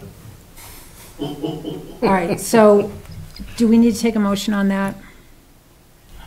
Again, I prefer that the language, we probably should. Or you take a still motion, want me to but circle back with Bridget and council? Yeah. Okay. Somebody should look at Make it. sure it's clean. So we have something to play, we're closed up. Something, okay, I'll do that. Possible deniability. All right, perfect. Well, I appreciate, No, it's absolutely, the intention is right on point, and I think everybody should have the day after Thanksgiving off always. Always. what about Just- people that work at the stores that you It want to go just shopping at? bothers me. I know, well, Don't go shopping on Friday. I know. I know. Okay, and next on the agenda, discussion of select board policy on unemployment benefits.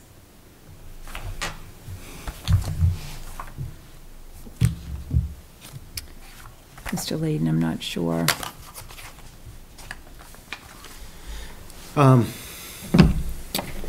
So, believe that this was a general discussion topic. One of the reasons for this is that on, at least it's my understanding, that when an employee goes out on unemployment benefits or collects unemployment, there is a process by which towns, employers are contacted in order to determine whether or not those benefits should be paid out, and specifically for cause. So it becomes a question as far as establishing a policy on how that should handle. Right now, sort of automatically would be just that the employee would collect unemployment unless the town or the board. Exactly. And what are the processes for disputing that? Because these things are, there are deadlines by which to act. I don't know. So we're not notified like the private sector? No, we are provided notice of when someone submits to file unemployment. Okay, so if we laid somebody off for budgetary reasons or what have you, if furlough, just take the pandemic, for instance, I would say that they would have cause to file. If someone was filing without cause, if they were terminated, for instance, I would say that we would not have we would dispute that, we'd say, well, no, because that's my understanding, right? Unemployment is paid if you were not terminated. So I would say that if we've been notified, if we get notified of a claim and we've got a window within which to act, if somebody was let go with cause, then we should act, we should dispute it. Okay. There's no policy in that regard? I know, that's what I was gonna, I didn't know historically, Joe or Paul, if you. I don't really recall this issue coming up before, which is a good thing. Okay. All right. That would be my advice. Okay. If someone were to be terminated and right. Try to claim unemployment, it would be no different than if they worked at any other private sector job. I think we have to be consistent with, well, again, actually I shouldn't be talking, it's specific to a particular case I should be speaking to. Do you have any thoughts on that either way, Joe? No. Okay. All right. So I agree with Chuck. I mean, and I just look at things from the private sector. You know, if someone's let go for cause, and you know, certainly you would mention that in whatever paperwork that you did receive. So if there's no other policy that we follow as a board historically, that anyone's aware of, so. Do you need some action from us? We did notice that we do have Ann Essman with her hand raised. Okay.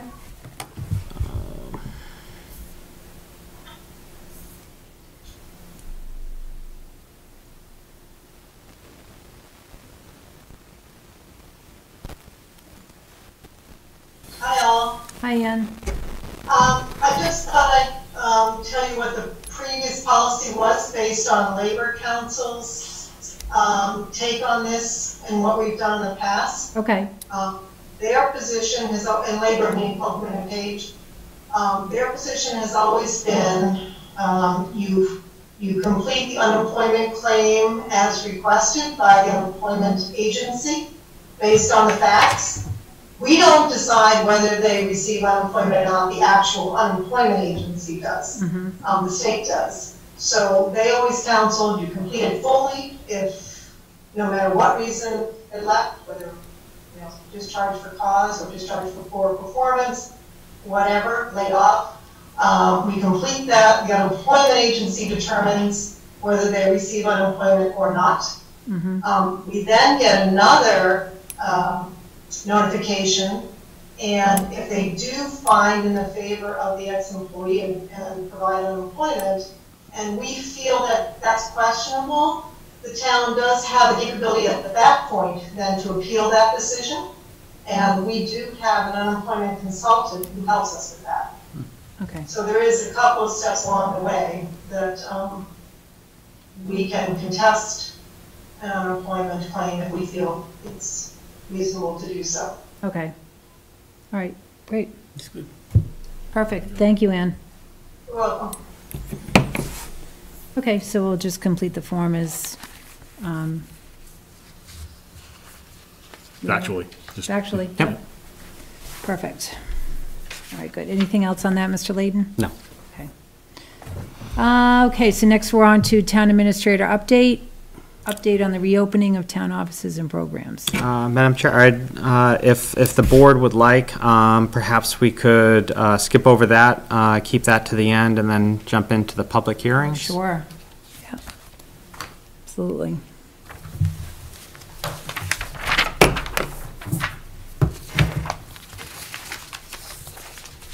Okay. So we're just bringing a bunch of people in. Madam Chair, before we get, or as we get into the road layout, I just wanted to say again, in a superabundance of caution, I don't have any relationship with any of these applicants, but it's possible that could happen. So as I did with a previous issue that came up, I'm going to recuse myself, and since this is the last substantive item on the agenda, other than minutes, hope the board will oblige me and allow me to say good night. All right, great. I say no. No, Good night, Paul. Don't text us any updates. Okay.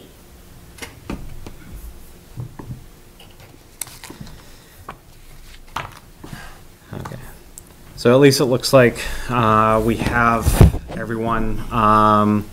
If you'd like, because I had emailed all the public hearing notices to Paul for him to read. So it's pretty convenient that he jumped off. I can read the public hearing notices. You want to just forward them over to me? I'll read them.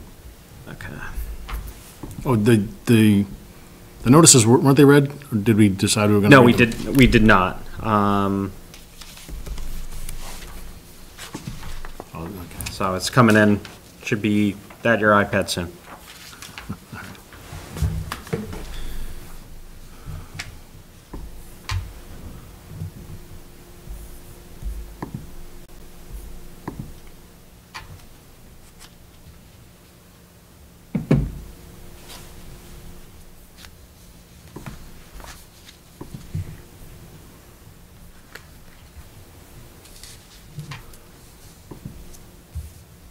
Nothing? It's not refreshing. We can get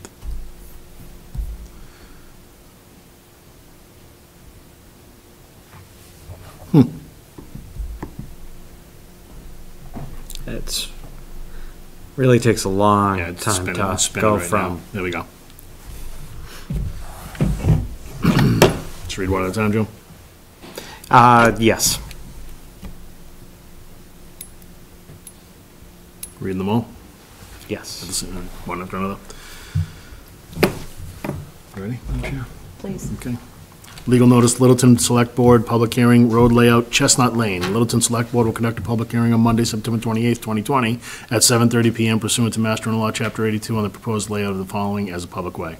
Chestnut Lane, as shown on a plan entitled Street Acceptance Plan, Littleton, Massachusetts, prepared for Colby Field by Ducharme Dillis Civil Design Group, Inc., dated August 18th, 2020, Plan Sheet 1 of 1. Copies of the plans are on file in the Selectman's Office, Select Board, Town Administrator's Office. Due to COVID-19, the public hearing will be held in a restricted in-person manner in Room 103 of the Littleton Town Offices, 37 Shattuck Street, Littleton, Mass., with additional remote participation via Zoom video conferencing. Details to be made available on the Select Board agenda when posted. A minimum of 48 hours prior to the meeting.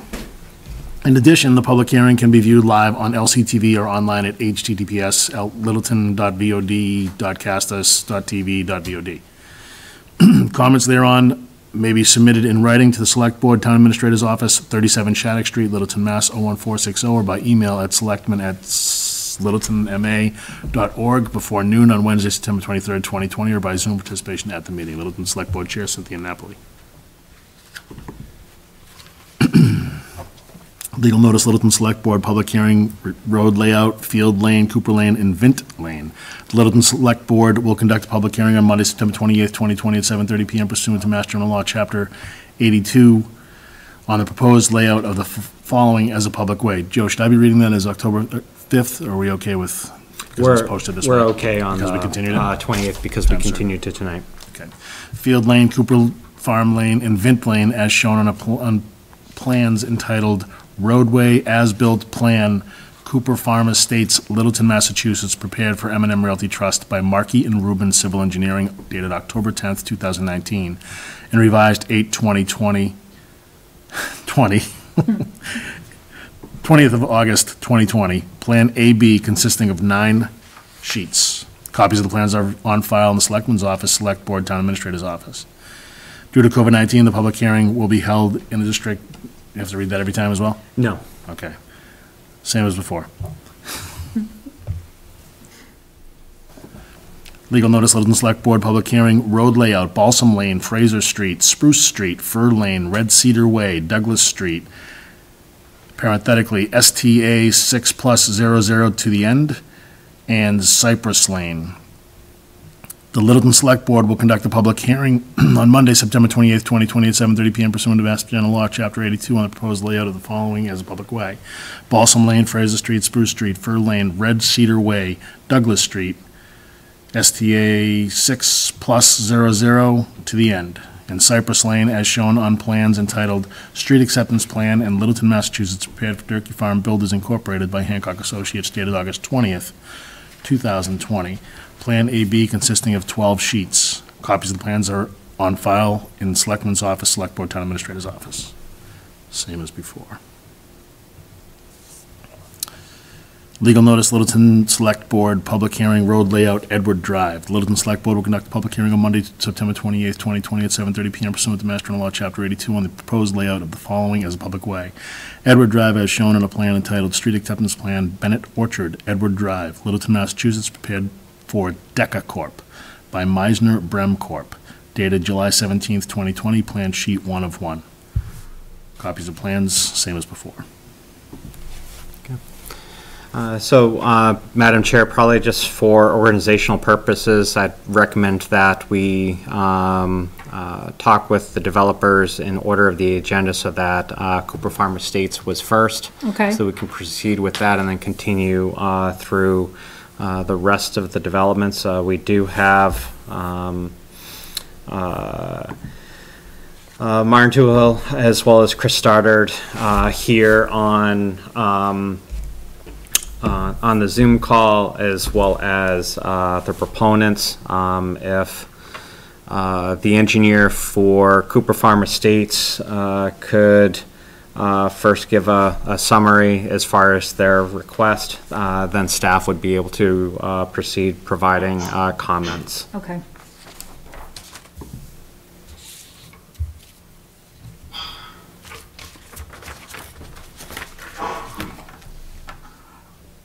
Okay. Who will be speaking first as it relates to Cooper Farm Estates?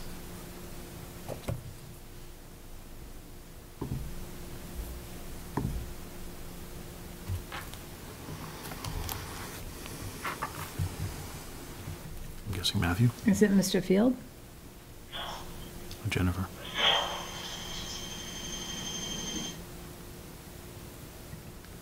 He's still working. He's calling from the dozer. No, promoting Janet Field at the moment, since she had her hand up. Okay, I let Janet in case she was going to be speaking first. Okay. Hi, Janet. This is Michael. Oh, hi, Michael. Hey, look, How are you? Good, how are you? Hey, Michael. Excellent. We had, Jonathan was, and he's doing something else tonight. He didn't realize he had to talk tonight. I don't, you know. Do you need a summary of what we've done and what's left to be done, or?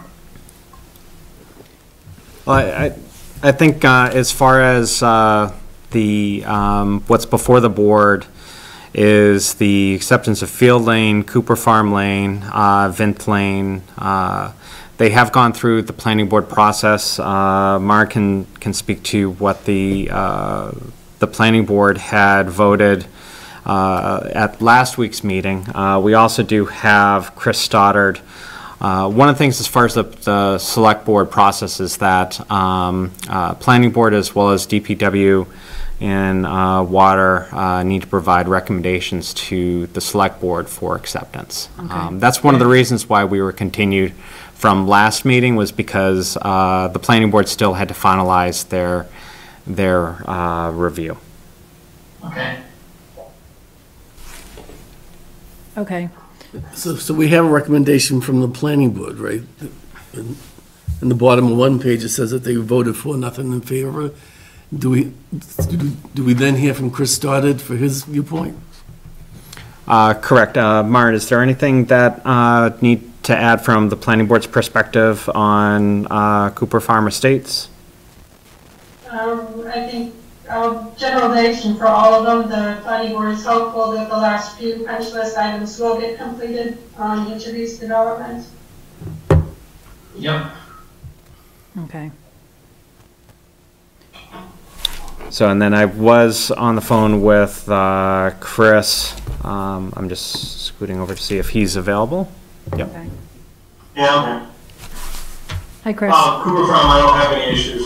There's a couple, soil on the road, stuff like that, but that's nothing major. So there's nothing tangibly wrong, so I don't have any issues with the board expecting.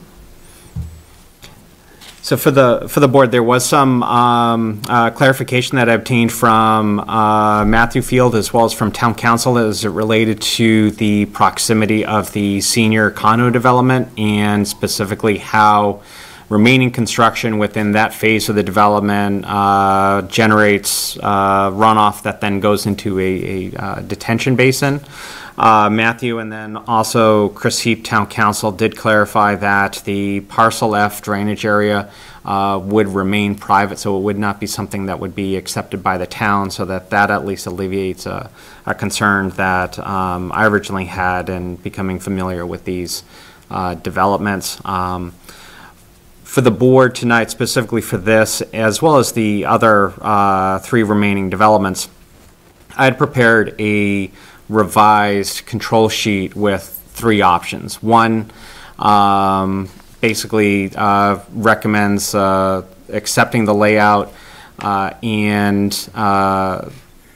support at town meeting, provided that by next Tuesday, 4 o'clock, any remaining items are completed, and that DPW as well as the planning board engineer provides notice to us, that all remaining items have been addressed so that we have some level of certainty when we go into our meeting on the 13th that there's no outstanding issues. Reason for that is that the 13th was hoping to have final motions that then we can print out as an addendum for town meeting that following Saturday. So at least if there's any sort of final tuning that needs to be done, we have all that information in advance. Second option is just to continue the hearing. I don't think that's necessary in this case. Third option I had written down was not to support, which again I don't think is something based on Chris Stoddard and the planning board's recommendation we have in this case. Okay. All right. Any questions or comments from the board? No. Based on Joe's summary. Well, I'll wait till Joe comes back, but just the Parcel F you speak of, Joe, that is the entirety of the senior development?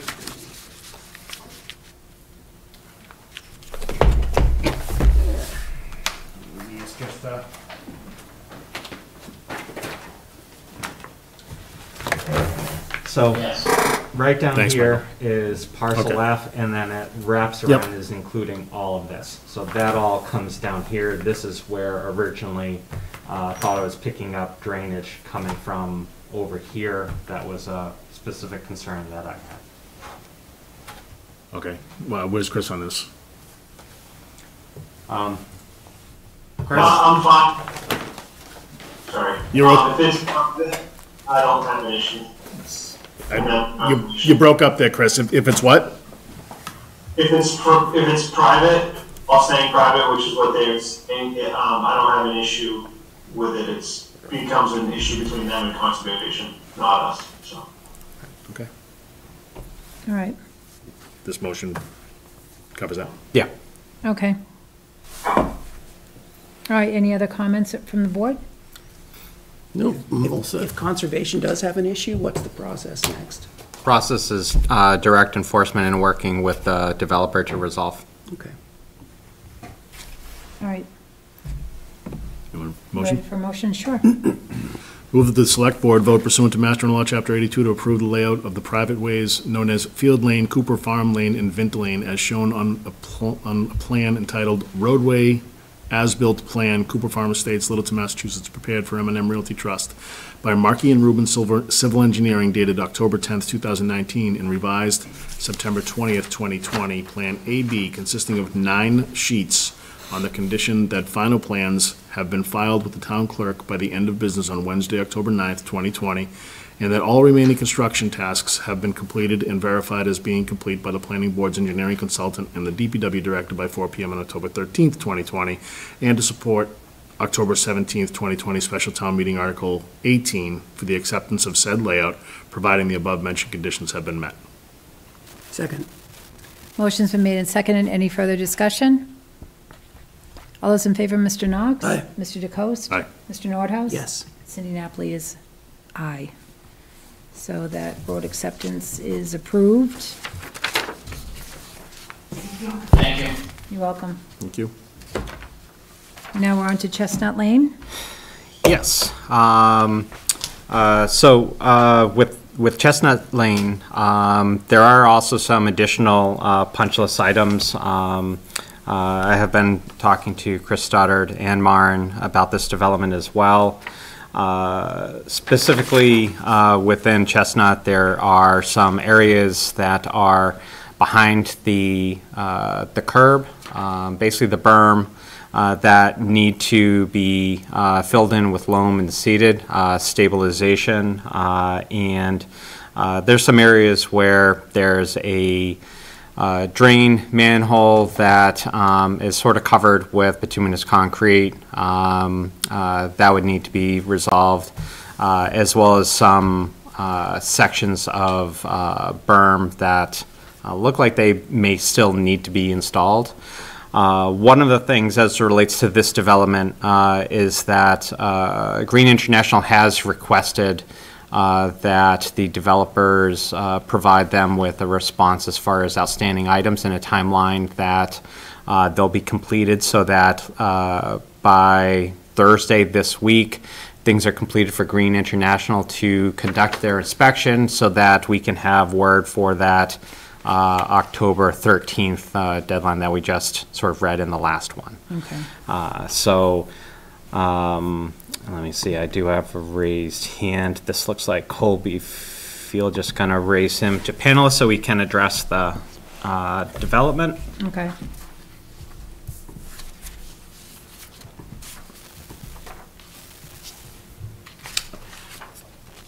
Oh. Hi, Colby. Hi, how are you guys doing? Good, how are you? Good. I can answer some of the questions about the berm, the loam and seed. As far, that's what you want me to do. Please. Okay. As far as the berm is completed at this time.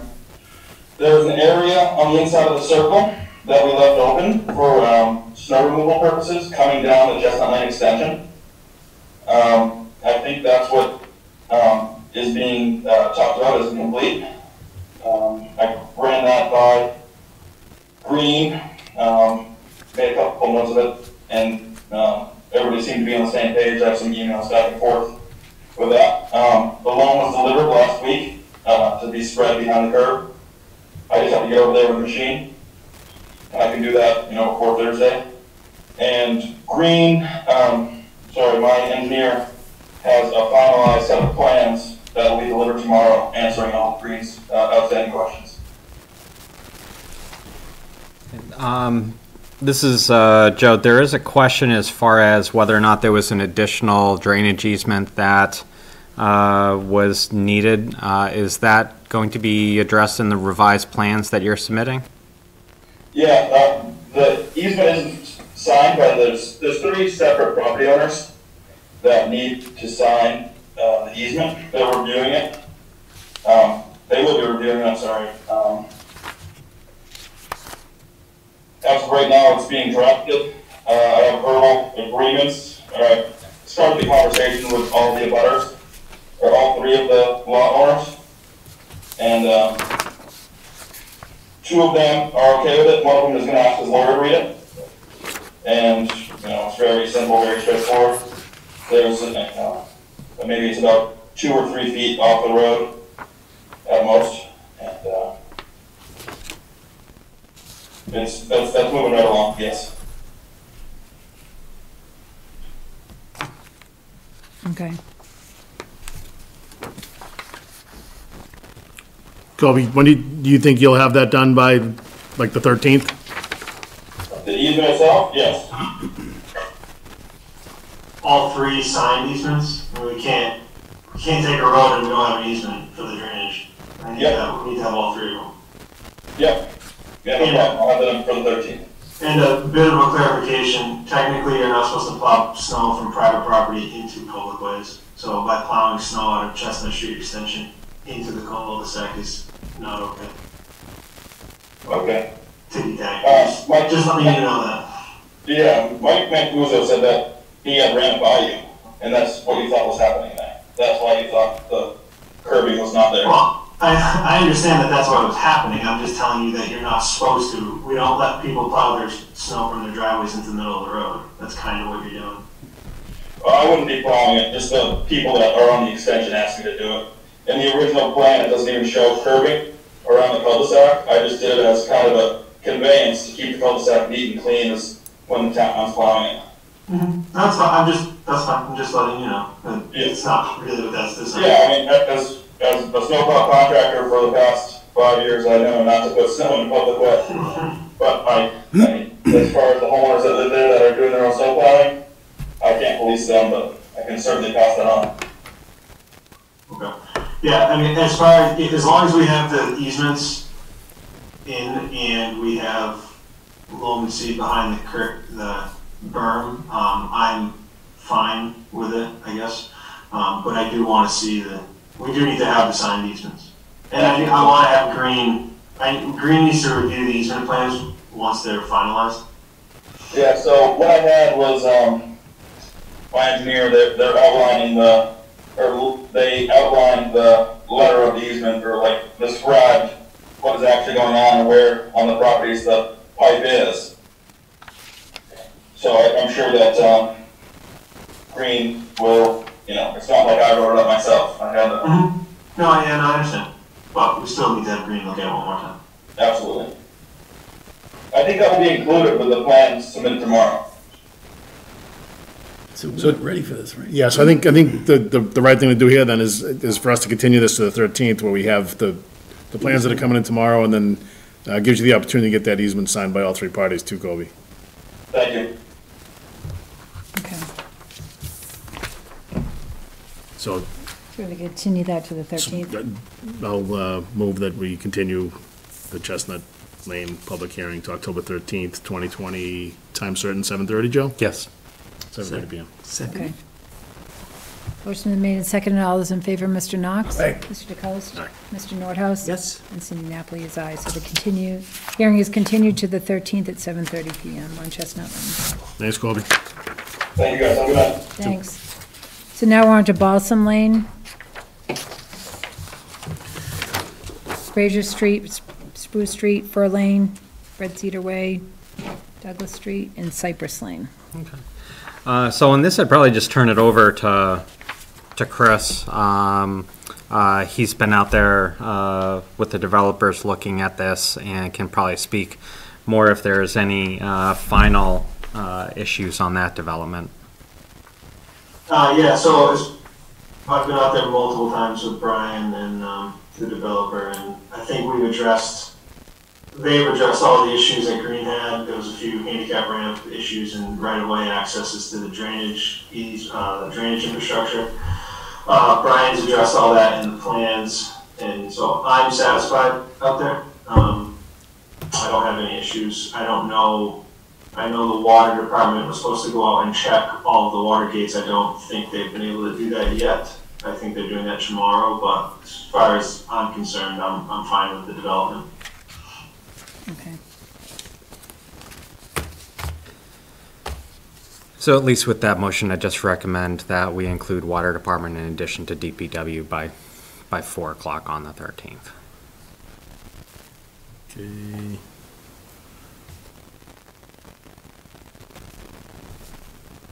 Well, I guess before you do that, I do have a question for Brian. Or maybe Mara knows. Have we had conservation certificate of compliances done out there yet? Not at this point in time. So we have ongoing audits.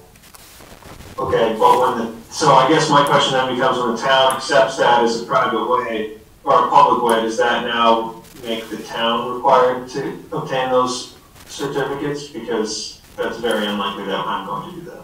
Nope. So the good, and the applicant will still be requesting those certificate of compliances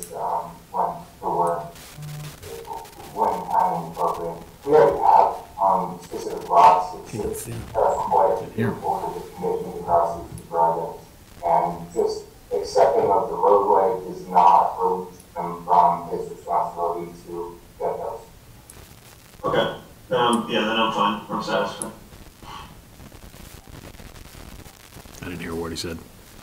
Oh, sorry. Yeah, I'm satisfied. I'm good. We heard you. Didn't hear Brian at all. He basically. Brian answered the question. Answered my question. We're not Chris, if you're satisfied, I'm satisfied. perfect. Okay. All right. Move that the select board vote pursuant to Mass General Law, Chapter 82, to approve the layout of the private ways known as Balsam Lane, Fraser Street, Spruce Street, Fir Lane, Red Cedar Way, Douglas Street, STA 6+00 to the end, and Cypress Lane, as shown on plans entitled Street Acceptance Plan in Littleton, Massachusetts, prepared for Durkee Farm Builders Incorporated by Hancock Associates, dated August 20th, 2020, and revised September 23rd, 2020. Plan AB consisting of 12 sheets on the condition that final plans have been filed with the town clerk by the end of business on Wednesday, October 9th, 2020, and that all remaining construction tasks have been completed and verified as being complete by the planning board's engineer consultant, the DPW director, and Littleton Water Department by 4 p.m. on October 13th, 2020, and to support October 17th, 2020 special town meeting Article 18 for the acceptance of said layout, providing the above-mentioned conditions have been met. Second. Motion been made and seconded. Any further discussion? All those in favor, Mr. Knox? Aye. Mr. DeCoste? Aye. Mr. Nordhaus? Yes. And Cindy Appley is aye. Okay, excellent. So now we're on to letter D, Edward Drive. Correct. So, let's see. For Edward Drive, the board had also received some comments from residents of Edward Drive as it related to some downspouts discharging water directly onto driveways that then would lead to potential for freezing on sidewalk and then into the roadway. It is my understanding from subsequent conversations with Ed Mullen, building commissioner, that he's been having with the developer, that those are in the process of being rerouted and directed to infiltration chambers and or subsurface drainage such as French drain, and that was a requirement within the special permit that the planning board had approved as part of their drainage calculations. That does have to do with individual lot development rather than the roadway. Outside of resolving those issues, it had seemed from my examination of the roadway that things seemed to be complete. Again, defer to Chris Stoddard as far as if he's aware of any outstanding issues that are there as well. Yeah, so I don't believe there's the water main from Edwards Drive was tied into Wickham Ave, and there's a sinkhole over the water main. That does have to be removed and replaced. I do not know if that's been done yet. It needs to be done. Then I do have a question as far as the rain garden is concerned.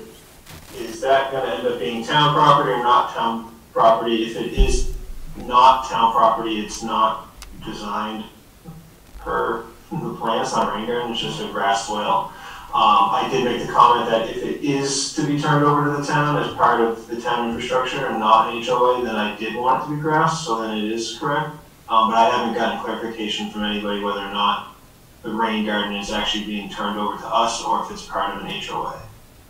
I guess those are my few outstanding issues. Can I make a few comments? Sure, Dad. Sorry, this is, I apologize, Chris. This is Dave Gullo. I'm a resident in the town. I live at 3 Edward Drive. Hold on. Right, I know, excuse me. Let's get our testimony first. Right, yeah, if we can just wait 1 second, please, and sure. hear from the other. Totally. Yep, heard the other comments, thank you.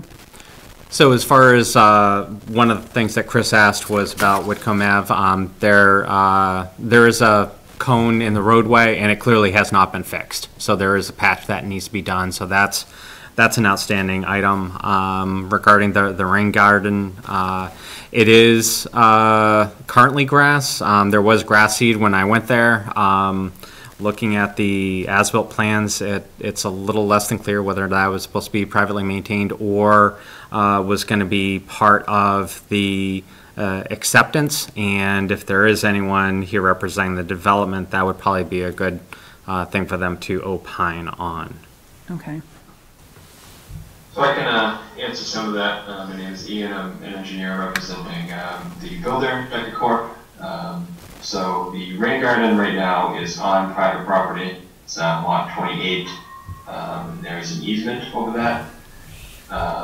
And that is going to be, essentially, the rain garden was converted from a rain garden to just a depression, just to hold the water, not to do the water treatment and all that. And that was kind of the direction of the town, I believe. So long story short, it is not going to be turned over to the town, but that area is going to be included in an easement that is going to give the town the right to get in there if needed. Okay, so so I guess Mara maybe can answer this. So the planning board voted to make that town infrastructure, not in an HOA. The planning board didn't take any action recently to change that. Yeah, I don't remember what the decision was before originally. Because I know now up for the ones now, all of the infiltration basins and everything are going to be under HOAs. Yes. Yeah. Oh, I know what you mean. No, this So it's that. This predated the town having an HOA to do all the work. Okay, so then in that case, yes, then I'm fine with the way it's designed. It's grass, and that's better. That's fine. As far as the roof drywalls and the pavement on Whitcomb, that has not been done yet. But from speaking to the developer, he plans to do it this week before the deadline. I would recommend, similar to Chestnut, that until that work is done, it gives us an opportunity to, I would recommend continuing to the 13th and just hearing it then. I agree. Yeah, I agree with that. I mean, there is some testimony that one of the residents wanted to offer, but I don't know if you want to hear it now or. Right. Can you guys hear me? This is Peter Carroll's. We can. Okay, so as far as, I think I heard you say earlier on tonight that there was a deadline of a Tuesday next week to get remaining items finished. Was that correct? To be complete, it was part of a motion to be completed and signed off by our engineering consultants. So that essentially means that it would be by the end of this week. And then we want Green International, our DPW and Water Department to provide us with opinions that it was complete by 4 on the 13th. And if I were to not make that deadline of this week, is there enough time to complete the process if we're on the agenda for the next meeting? It's no guarantee that Green is going to get out there, nor am I going to. I mean, that's one day. I mean, I can take a drive by and look at it, but there's no guarantee that Green's going to be able to do that. So I would highly recommend getting that done this week, as far as. Yeah, I think I can. The 2 items I have to do, I am planning on doing this weekend. They're both relatively small. The water gate on Whitcomb Ave, pretty easy to do. That's only like an 18-inch by 18-inch adjustment in the pavement. And then the. No, that's not accurate. You need to remove that entire patch and redo it. That patch is substantially. If you do an 18 by 18 patch, it'll make you do it again. You have to remove the entire patch and Okay, that's not how I understood it, Chris. What patch, are you talking about when you connected across the road? Yes, correct. Where the water gate is positioned is a sinkhole. You have to remove the entire patch that he put in, re-compact the whole area, bring it back to grade, and repatch it. It's like a 6 foot by 6 foot patch. Okay, I wasn't under that understanding. I still might be able to get that done this week. I'm still certainly going to try. And the drywall, there's one drywall to do, which we're doing probably Wednesday. So I am going to attempt to get it done by the end of this week, and I'll be in touch with Green also for both of those items. Okay. I will do my best. Great. So as far as our board goes, we're just gonna continue. We're going to continue, That's it, yeah. Are you gonna take the testimony from that? Dad? Yeah. Dad wants to speak, it's up to you. So I did rename that to Dave, if you had wanted to. So you had to say. All right, sure, we can certainly listen. The board, they want to hear me or not. Certainly, please. You're here. If you could just state your name and address, please. Yeah, my name is Dave Gullo, I live at 3 Edward Drive. Mm-hmm. And, you know, I have some concerns, safety concerns regarding the drive. And basically 3 points, I'll make this very quick. I know it's late at night, I really appreciate you listening to me. But I had a gutter drain that I knew wasn't right. I worked with Ed Mullen, who by the way is fantastic, but it was creating an ice patch on my front walkway. The builder put a drainage pipe under my front walkway, but did not try to tie to a dry well per code. So the safety issue that was on my front driveway just moved to the public sidewalk, which doesn't help anybody. After several months of working with Ed Mullen, who again is fantastic, he continued to apply pressure to the builder, and Ed finally got the builder to agree to put the dry well in per the code. It took us 3 months to do that. At least 2 of my neighbors have the same issue because I emailed them. I think the town should consider a conditional approval pending correction of the safety issue. Second item, I have at the end of my driveway about a 25% grade. I just asked the town for help in mitigating. I know it can't be solved completely, but I asked for help in mitigating. The third point I would make is I think the town should look at builders, including Decacorp, and do you really want to grant building permits to companies or corporations that know the code, but decide to look the other way? I'm going to tell you again, if Ed Mullen didn't keep pressuring, his words, not my words, pressuring the builder, I would not get this dry well in, and neither will my neighbors. So I just asked the town to consider that, and I want to thank you for considering my request. That's it. Thank you. Can I respond to that? Can I ask him a question? What he meant by the 25% grade that the town Yeah, was? I can answer that. That's a good question. So the last 3 or 4 feet of my driveway, if you look at it, it's about 40 inches. Over that 40 inches, it drops about 10 inches. That's what I meant by 25% grade.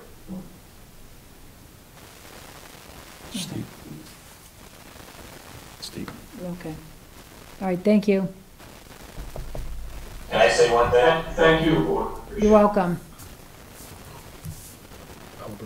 Yeah, Mr. DeCowett. Yeah. That's not true what you said about Ed Mullen, who contacted me over a period of weeks. Ed Mullen called me once, and within 2 minutes I said, I'll take care of it, Ed.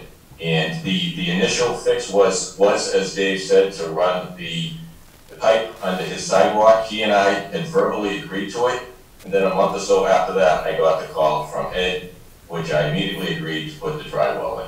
Just wanted to clarify that. Ed did not call me multiple times. That is 100% untrue. So when you said, Mr. DeCarlos, when you said it was untrue, you weren't saying that Ed being awesome was untrue? It's pretty good. Okay. Just wanted the clarification. Thank you. Okay, thank you. Keep it light. Okay, All right. we're going to continue. Yeah, I'll move that the select board continue the public hearing for Edward Drive to October 13th, 2020 at 7:30 PM. Second? Okay, motion been made and seconded. Any further discussion? All those in favor, Mr. Knox? Aye. Mr. DeCoste? Aye. Mr. Nordhaus? Yes. And Cindy Napoli is aye. And just while we have the people with Edward Drive on the Zoom call, that does not mean that the deadline for getting final plans into the town clerk by this Wednesday, we still need that. That deadline didn't move. Exactly. We need those final plans in by Wednesday. They need to be on file with the town clerk 7 days in advance of town meeting. So the construction work, yes, there's time to do that, but we need those plans in. October 9th. October 9th, yep. We'll get it in. Okay. Thank you. All right, great, thanks. And that is all. That is all. All right, excellent. It's a lot of reading. All right, great. Okay, so now we're on to agenda item number 7, meeting minutes of September 8th, 14th, and 28th.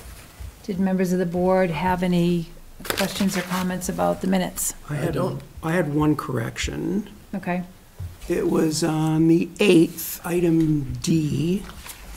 Let's see, I'm looking for it now. The roll call is accurate, but the vote is inaccurate. It says 4-0, and it was 4-1. On the 8th? Yeah. Okay.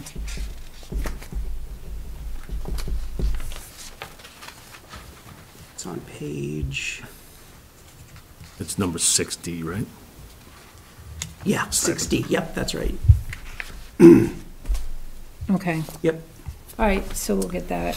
that's the only thing I saw. Oh, yeah, so it did I mean, record, the recorded roll call- you as, yeah. The roll call is correct, it's just the number Count, wrong. Okay, so Tuesday, September 8th.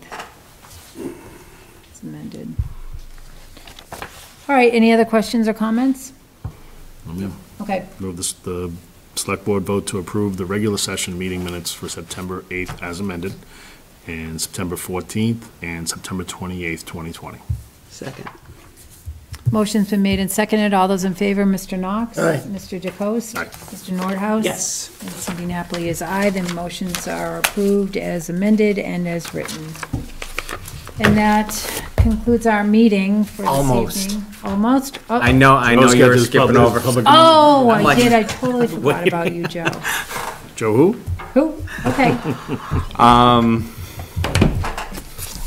Try to be quick so that we can get out by 9. Okay. A couple things to actually update the board with.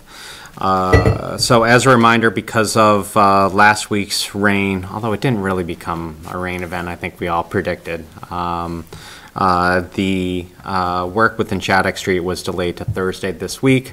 So they will be shutting off water to all of Shattuck Street on Thursday. So Town Hall will be delayed in opening until 12:30. We do have that out on the web and social media.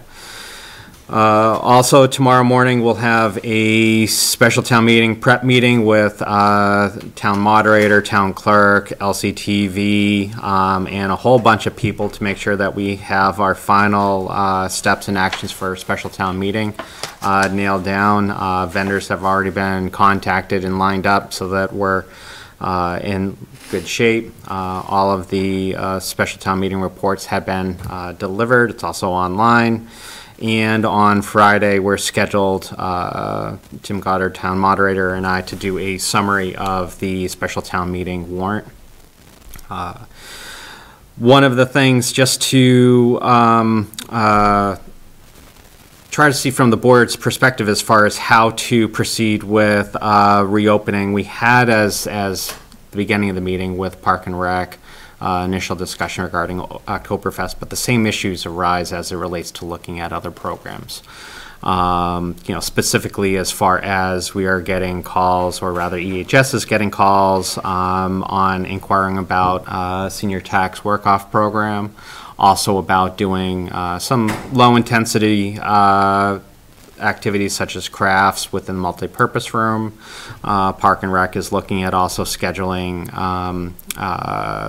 Minecraft activities within the multi-purpose room, again, all spread out, but it does raise that question as it relates to potential liability. How do we want to proceed trying to look how we can fit these in?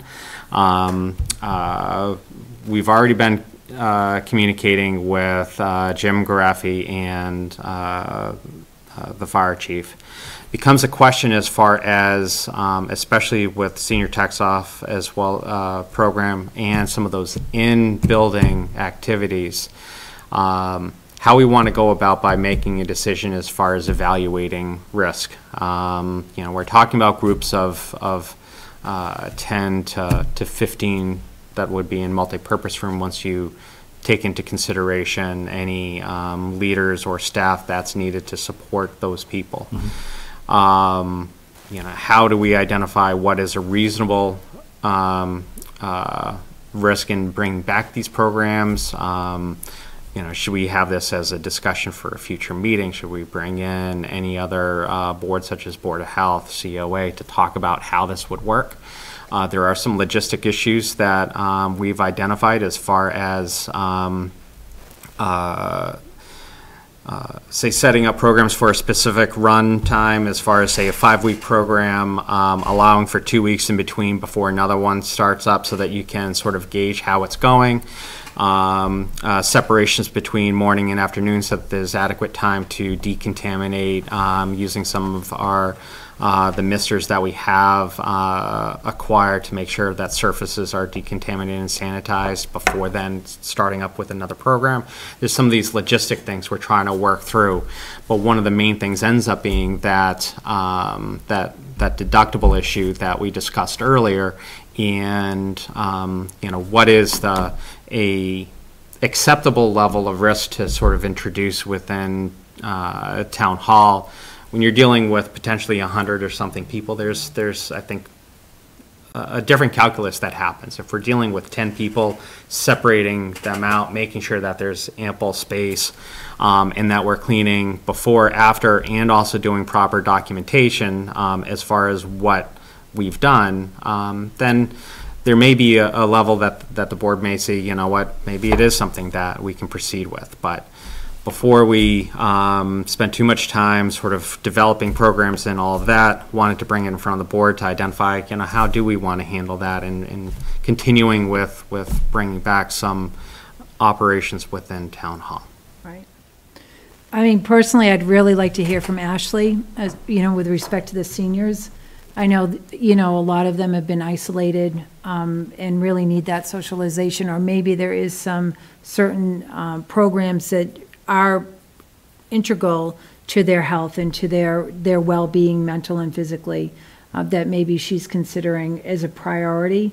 I'd really like to see a list of priorities. There's definitely a difference between needs and wants. Right. And if she has any programs that she really thinks are needed at this point that she'd like to see bring back, I'd like to see it approached from that perspective. I don't know how else, if the board has any other thoughts on that.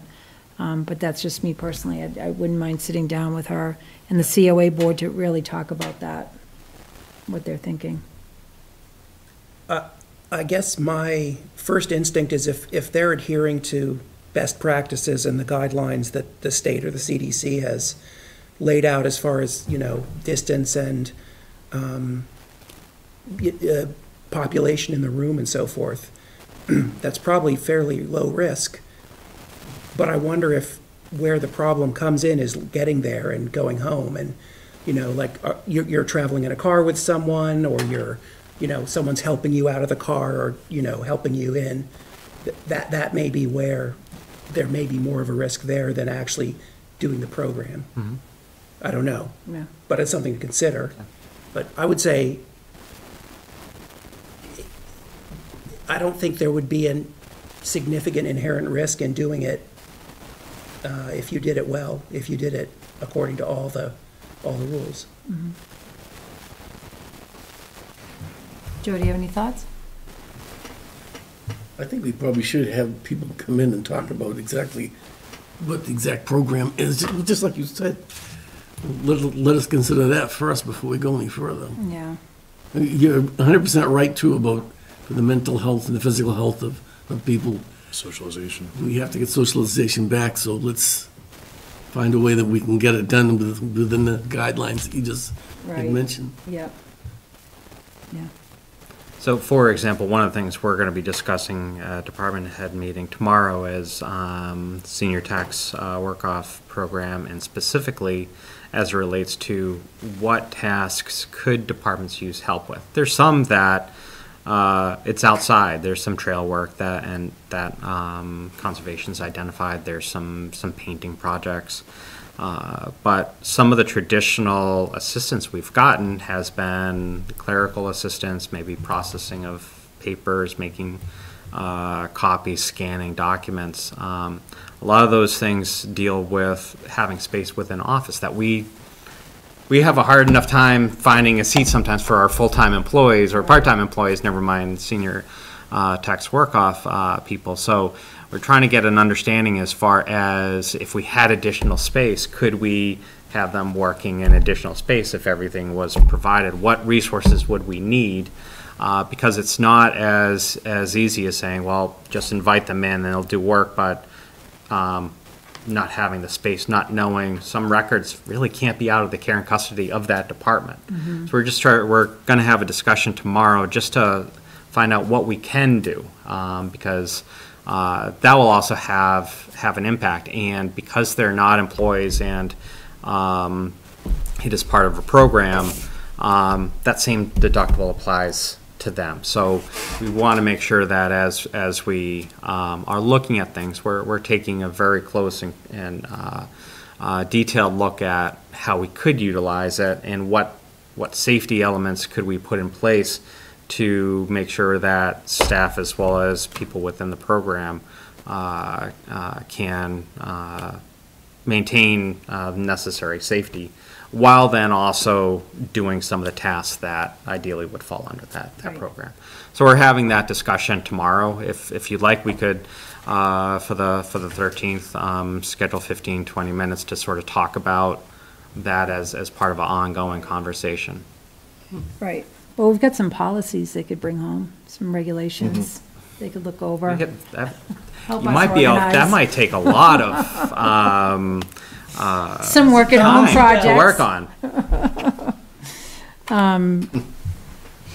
Yeah, I think if we could be creative, I mean, I'm certain that there's certain projects out there that hopefully we can come up with, because I know that a lot of seniors do rely on the senior tax work-off program to help, offset their real estate taxes. So hopefully we can find some balance somehow to keep that resource available for them. Yeah, as far as activities, it's all about safety. It's Right, all about, exactly. It's all about the safety piece of it. Yeah, so if we could actually schedule a time. Okay. To have Ashley and the COE board maybe. Sure. Participate in that conversation, I think that would be really helpful. Making a decision on how to move forward. Have a joint meeting via Zoom, just Yep. to discuss it maybe. Yeah, exactly. Can we volunteer Paul for anything? Of course we can. Watching the Patriots game right now. Was there anything else, Mr. Layden? No, that is it. Okay, so that concludes our meeting. So we are meeting next Tuesday, correct? Yes, we are. Okay. I'll make a motion that we adjourn. Excellent. Second. Motion to adjourn's been made and seconded. All those in favor, Mr. Knox, Aye. Mr. DeCoste, Mr. Nordhaus. Yes. Cindy Napoli. Say that again. Something happened over there. Energetically, yeah. And Cindy Napoli Regular chair. is aye, yes. So that concludes our meeting for this evening. We will be back next Tuesday. What is that, October? 12th. October 13th, Tuesday, right? Because of the Columbus Day? Indigenous People Day. Good night, everybody. Thank you. Have a good week.